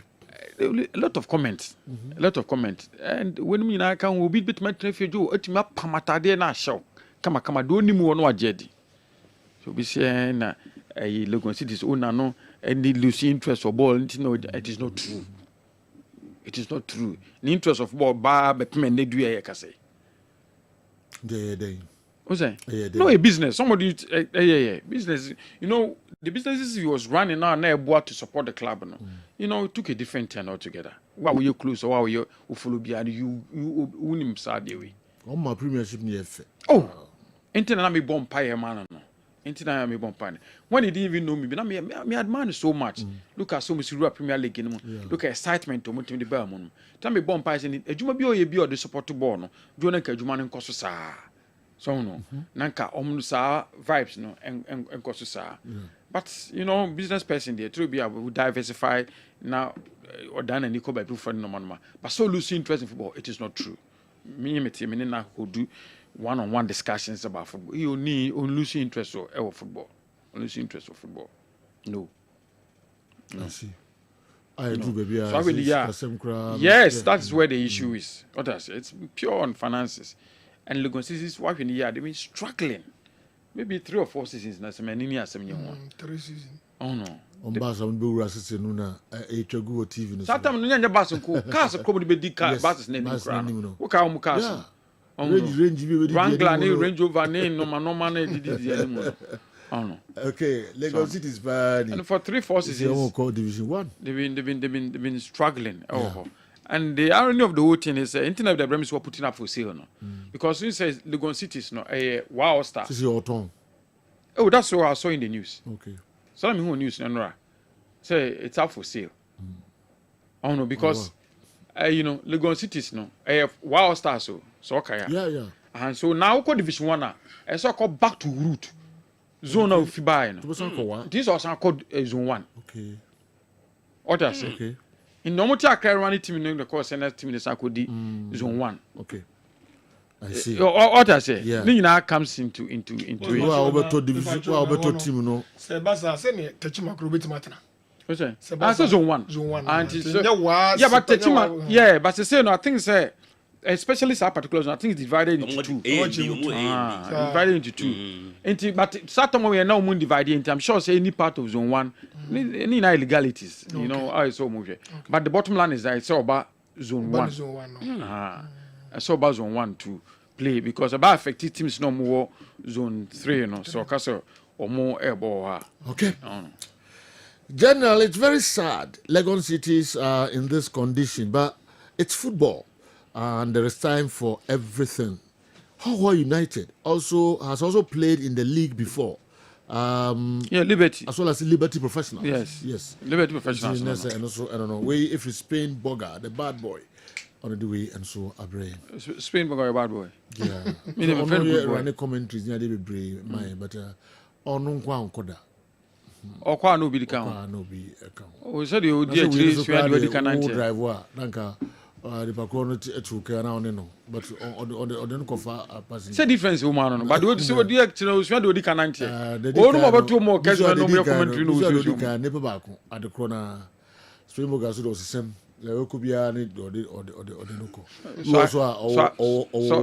So I crowd our hood. Who was a bio where or be or rapper. Or rapper. We walk out the book room or no, I carry or the court. I'll go on one day. Spain Boga. A coffee full and any Cote d'Ivoire. On a swim when a coffee full and I couldn't want a very strong guy. All right. Yentwaso Kofi. What we me call very say Andy. Yes. Andy. Bremo and then Mawu Spain. I don't know no. Yeah, go ahead. You know, I problem no na say dada na. Okay. I do in 11 one day year mo kan. Almost on problem I on ba untu apple. Some Inti omo ko ni iska, omo ba ni iska. Same problems na. Because the Royals, almost the players guy 8 months on the coy. But for a quarter, I was you 3 can become. You see, almost second division. All to you players, a bass, a baby, so you don't 5 months into a month. No, I'm confirmed perform on them cobo match. Those are the same 11 wonders, and so Abubu Yana 12 players could team. Those are the same team that is coming back to the Premier. Yes, I want to Bobo match, 11 wonders. Yeah. You know, almost the players no go Abubu Yabimuno.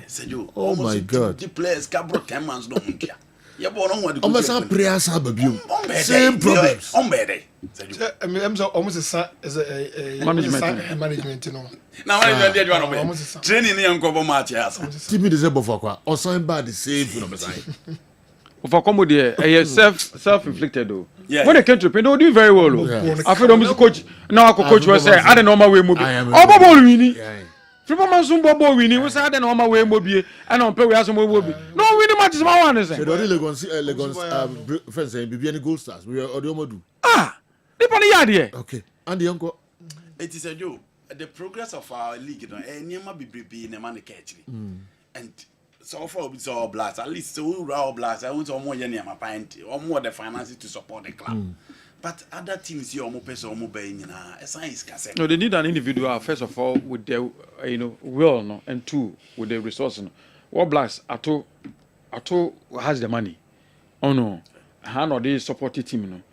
But beyond that, you know, clubs Nankasa they don't find. Yeah, I'm finding a weak example. In fact, it's Egypt, Joe, league in Nankasa. No. Amount of sponsorship into the league in the do saying, but on individual clubs, no. So huge. I say they don't even care whatever the league is bringing. A more individual sponsorship. So only finances as a football club no. Now about who betro. Who do need to swing to Nabiana, GFO, because we are not prepared. But can there be any rules there? Your league, your club, you need to have a certain amount of money in your account before you start the league. Or no, qualify to me. I'm only bringing in a different discussion. Yeah, it will be difficult to implement such a way. Say, no one say there are club licensing regulations. The club licensing regulations now require say what the audited account to be who some panampano. Ultimately, run a club no years. They will bring it. What the bar? But do as a place maker. What I say, but say unya sikanto na account to me there. So this we say some run cry. Na me amakojo Laka. I say obi be coin basin. Akoji ska ojo Laka dey to account no dey bro. Won say ska ni. But Obobo league now after 3 months not to place maker. Okay. Accounts now cash on the ban. Omo say it is their own account because oh yes, their own account. Club it's a requirement. Club licensing manager na ti high. Or say omo ma team BR licenses to play the Ghana Premier League on theatre or omo league. What's he saying? Or say Kwambani Dr. Kwambani Makuni ana notice. Or say omo ma any club in Ghana licenses are qualified to play the Ghana Premier League. No, mama license, but the license is provisional. Because most of the clubs, and probably all of the clubs, do not meet all the requirements 100%. It does not mean they will not be league in your country. And in Africa, I think we league. In Africa, we have league. Provisional license. Oh, club license for them, more provisional license. There's some publish it. One can be what? They publish a provisional license.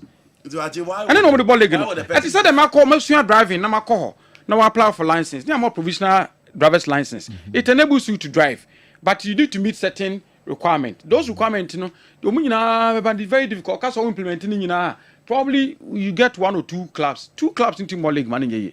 And yet Ghana and Kwanya peculiar across Africa. All right, Andy Yanko. It's general. Obi Springbok Kai say the Bovakwa side Omko Division 2. Omko relegation. Yeah, discussing Obi crab discuss. Obi the Baso. Bovakwa Division. Premier 9. Less than 1 year. Last year. Less than 1 year. It's not Omko Division 2. Yeah, na fina match to so be away. Na Adani Coast Club. Be so in Division 2, right? There's a one division. Well, not Adani Coast Club was tonight. That's a music for me. Bofakwa pa. Be any Bofakwa ni. Yanko. Akomko. back to Lagos cities. Now I can be said, Genoa. Memory Sundowns some to top player 3 million euros. $5 million. But almost sponsorship. Into the fact that Lagos cities by Ghana Premier League, no more Tobas. Almost Shatawa labor. Almost one the Sheba any enough to sustain the club. At all. At a point, the winning bonus, a winning bonus or Mutia, near Machi. Or Mukaba, no Motoki, Denimu, and a whole lot. But say you all spending. Abramovich go to a certain point, no relaxing. And then Real Madrid are pushing for free players. Inter Milan are pushing for free players. Then me person may come and be singing and say, "Say what spend there?" And I'm say, "Unti sustain the club to a certain level, no." Sa clubs no almost spending and almost pay sponsors, almost take over the spending. But Lagos City is a tier to a certain level. And one play a nya blaster call up in Nigeria. Oman pay a sponsor to sustain that spending. And he said you work of a team. What's me so I be able to play 5,000, winning bonus 10,000. Ube team ya kusi ewie. E woni baby. Eni ma be na ade be gu akwama. Nti ebe mo aye dia kusi ewie. Eni ni tua ne nko a. You need the right personnel. You need people who are on strategically and in management skills are omo betimi ya direct club na ma ne metimi akoyi. Passejo, sa angles ni na ye hu. Enti inipa ba akona ne nsekura mu na ansa gene ye na then else club ne ba fem. Last season 10 do ban na omo de ne ka 4 months. No betimi akosta to sa ko free. And tempa also omo 2,000 cedis mano na branch na afi ne contract ne ye valid. Now kotoko timi di sika ne ba ansa no matimi aye ho adwuma. Ene gura Lagos cities na bu some players no o ka omo de omo ja enye kaketoa. Said you in the whole 2025 omo mateku masempoa e o player bi ahu in terms of salaries. How does these players survive? Enti omo aye omo adwen so omo di sika be rua game no general. So omo di sika rua ma omo penny pa omo wonim dia omo betimi asiki for sponsorship. Let me sustain the club no. And this general who bet tue a bedroom lebino obekwa akoye Malaga de bi and the Malaga was second B. Why? Because omo third team no on penning for omo fair team na team sustain the club no. Chelsea Manchester City PSG omo kura general omo so sponsorship omo sustain the club. Into the problem of Lagos City no, it is not just the man has lost interest in it, but the reality is that time no more spending on man paying for spending a coffee man on take over. Now say you Sundowns and that it was sponsorship. Who your team now spend Ghana how they want sponsor sleep. Inti no near the also catch clubs and say in as much as if you know find enough fans emano locally say you say no who team sir ye kan omo asem nyina Ghana Premier League na kotoko ne ha se twia is kentia Gold Stars is ka Nations FC is ka Heart of Lions hardly so but is your don't players ka. All these teams that are fighting for the Ghana Premier League first spot no it is because of money enye bibia is kentia and say you who this scale team my boa me team no team gina yi no pay the right personnel you are good to go into your clubs ni nsua FA are not doing enough but omo anso say you how would they attract sponsors integrity on teams they believe corporate entity they be on teams no e kwa be no be fa so ayo for those corporate entities na e benya that believe no say club we there me the sika ko wura mu ageno even the whole kotoko cry no kotoko kakraka da sponsors say cry no kotoko kakraka e wo omwo nipa bebrebe sponsors how do say ya no management now relax it they are not bringing in sponsors into bon say so mo be tie into Africa. Now we say now you say because you don't have the financial muscle to spend out there. Into your clubs, no. Now make sure so pay the right personnel. Bet me are connected with the corporate entity. No money sponsor for the club. Mami mongram na min ko Dr. Dawood aswe na min kutie the Dr. Dawood de Bre okucha wa ha am so de bebre atudwa menim so okucha be sa kan bibiom dia there's all kan nyina waka ano e wa ha sanso e na pass waka waka o ye okay ntino mami nkofa Dawood mra me ba na fi ano ene okucha so akasa kaka okucha biom ano ne abas Enuanom ne adofo ye frɛ me Dr. Dawood me na me da Dawood Heba Hospital ano na enam me so ena ne Dawood ointment Dawood 360 capsules wodwa manso a ene obi adi hu adanse na du wei edutwem Dawood ointment o se fatwi na ebeko ofa Dawood 360 capsules o se sisi na ade ewom na duro mienu wei e adwuma bom obi a osisi ye o yapa de obeye ne se wo de Dawood ointment no etwitwi osisi na anopa ene anwumra na nsa bia no na wo de bia bo asawa obetimi de atua udware wi a fa Dawood ointment wo de te ne fa sra ta bre kro na no na wonom Dawood 360 capsules no anopa ene anwumre na danse na ba amane wo de enko na enko ti adanse ni bi Dawood ointment edrowe me straighten and welding the toda me po djuma na me honam nyina me hu bibi enyi ba se minya sa Dawood ointment we na me twitwi a na no paso minya Dawood 360 na me no a ese kwa re me ye adwuma kra se kane no te drowe de edi masema ma na be di so asema ma me electrician na ye adwuma ekofia yentimi na Dawood ointment so ye adwuma na obra okodru fia fa twitwi ade be che no na ho aye den Dawood ointment fa twi keke na ebeko ruwa me yusu mama hode pa ma metimi gba adwuma bibi e kama e ma me ye Dawood 360 capsules and Dawood ointment o memre we no na do we no so twitwi wa aposo e be ma ya oni nyina afiri o ma de che otumi be gba adwuma Dawood ointment fa twi na ebeko da bia amafo company da wo ka mu sa akọ spreader me secret na nu ani ebugdo na ani Dawood ointment ene papa me sori anopa me di twitwi me sisi achi me babia he me ntebre secret ni nie ti so person at some ya we use Dawood ointment that is the secret of my taxi driving me a transmission gearbox specialist ejuma me ye en kare na me pega ade a na me nsakura ntimi pega na ase me ma ade so na lock me sisi se fi se me share Dawood 360 capsules and the Dawood ointment abo me bebre the dry you so amente ya mente blabia obia momodi so betimi ape Dawood ointment and the Dawood 360 capsules enya biato odofo se watibi adro ya me ka ho asem no eno ho adanse ene wono madi no ko pharmacy e ben wo herbal shop e ben wo ne koto Dawood ointment Dawood 360 capsules na se de enkrofo di ho adanse no wo so be di ho adanse wo pesa wo frɛ ya eno na wo screen ase no 0244 886437 na 020 168 1717 baby a yeton aduro wo man Ghana mu bia no o de wura so pe Dawood ointment any Dawood 360 capsules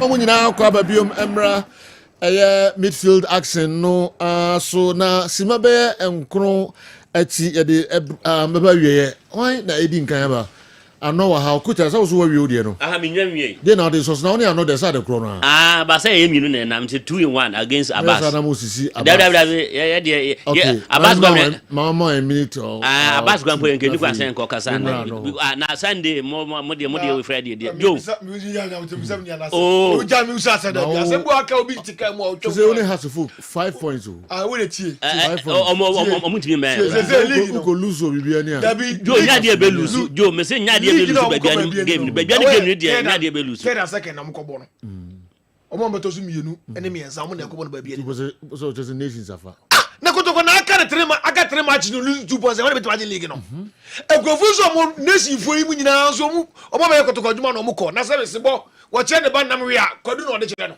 da o kan wo se sen kwadu no de kire no da bi jo omo running nation nya Abbas omo running nation no omo nyina ba kotoko adwuma da me ba je jo tma se omo nyina ba kotoko adwuma da enti kwenye fo to G league bia mo kotoko mo so ba mo G league ma kotoko doctor wani league na you wasem what G league you wasem and one free one ko team no so G league a kotoko ba G league no aka 3 matches only 2 points enti na me say se sebo eche ne ba nam wi a Onfa koduna ofia duane onfa koduna chire no ena ne ba no nso nim na ne enche wo papa no si ya na se bona nyanyi no a wo chidam no na wusu di na chizo ko pe na bi a chire no bere wanya anose ne ba no ntimi nwinam enche ne papa se wa wi a chire no lidi 2 points se wanja no na me na sa se wanja no ya wi league wanja wana ya wi league no ya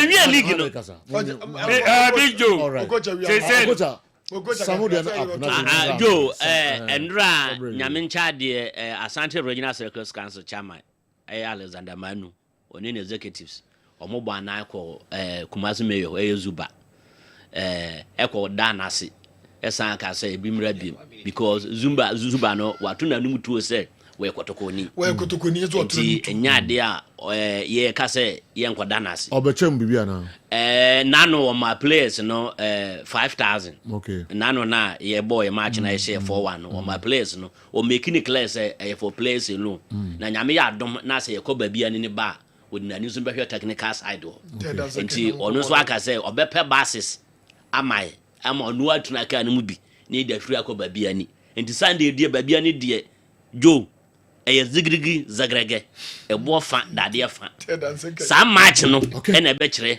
who wins the league all right Joe enti ye kwa no pabene so papa nya dia ye kwa ko luzo ba bia ni me dia me say ma ko ho twice from Monday up to next ma ko ho twice aba mini grants wo ye ko fa win and dia ba Abijo ma me correct ade ba ko mini o coach ade no mayor Dandawoma wa one bus eno o se o no trim o ne mpanimfo no na ye de akọ ba bia ni endi me se ekitafo no ye ha bus nsi wo ma wo bia wonyesa mayor nyesa se ye de bus free ko ba bia endi so ba so ko bie se na ye tukwan a ye na ene bus be si wo ya kitafo no wa peso ko bia Ghana 120 Ghana cedis 120 Ghana cedis ya no o de be fa ye ni eva chema Mr. Du say so ya ni phone number is 0244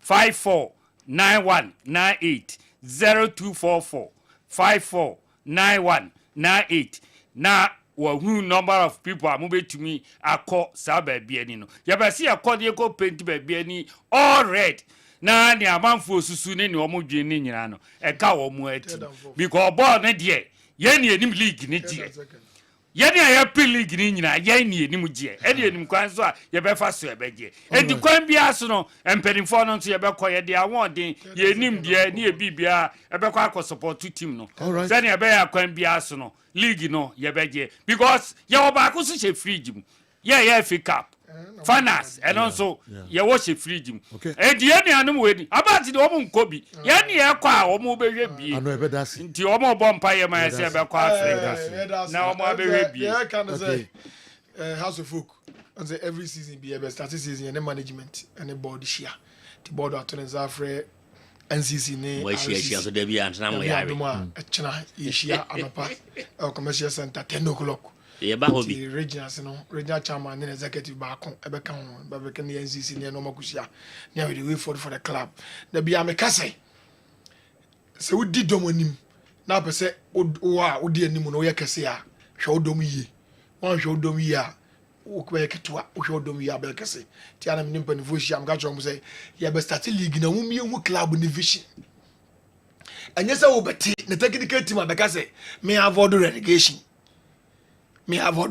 do be ko school na ka cha kwala say avoid say obawi a motivation be no say avoid say obawi me pesa obawi me pesa obawi motivation be no bomodi ana wa anwe what is somebody be say yenim say ani be say janu kwam ye ka say kan wasam a ahwe na nwe ye eti aka jembe ni force sansem ya mo miente akwala ni mu ade no ni mu ade me wa ka say defense woni mu ade dia na ya defense Abijo sakwala ni wo he ni mo de mo a wo encourage no hwe na fi we wa ni second bo mo de defense akwala be ka say hwe do wa anwe no tese wa bon etu ye panini ya kasa akire wa uzo panini ya kasa akire wa ye nyangwala ye yanga jangwala ye ka jambani fo ne haye ye nyangwala ya kasa na tesa apakat wo ja ye nyangwala o apakat ye fo tu kasa se no che nya ne haye Uppercut. Yasema Uda for 17. Eti ebe ko ne utime ye sia na maye ko akwa nkraka chom se se match ne Friday dia. Because all the regionals they ba behia. E dey to move meeting nko Friday. Na ye ba ye witimi aye na ne matimi akoso ye. The last year oko tournament na edited dia. Wani ji che do di second. Ya anyi league no. Na so ba bi obo do se se omo anyi league na e be ha omo papa cha ye. Yeah, the African yeah. Papa cha ye. Yeah, league is the third and fourth no third and second. Okay, my email from Emma into the Bessia na my birthdays me ni na me de aba awie na my boss omo kai o say O2 bafo say onko na wanko anko wi a onhwe ni da school a woko wanko wi a there's akola no obo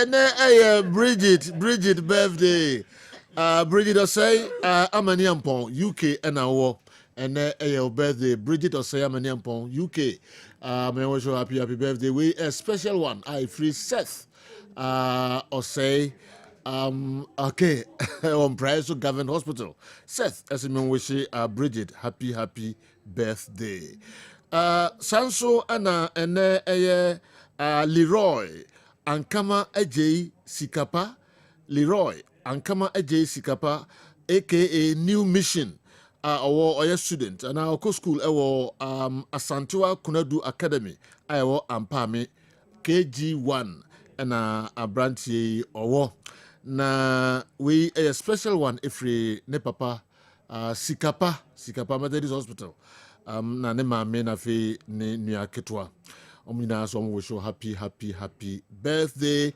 Leroy Ankama J Sikapa aka New Mission happy birthday ye de besia na fe holistic news atwa so tentem e de amayen ene ye de live commentary e be free Bilbao Sam Ames e de Abremo Tottenham omo ene Manchester United Europa League final game ye de munyina se ye so animal transbium holistic news up next ya kramo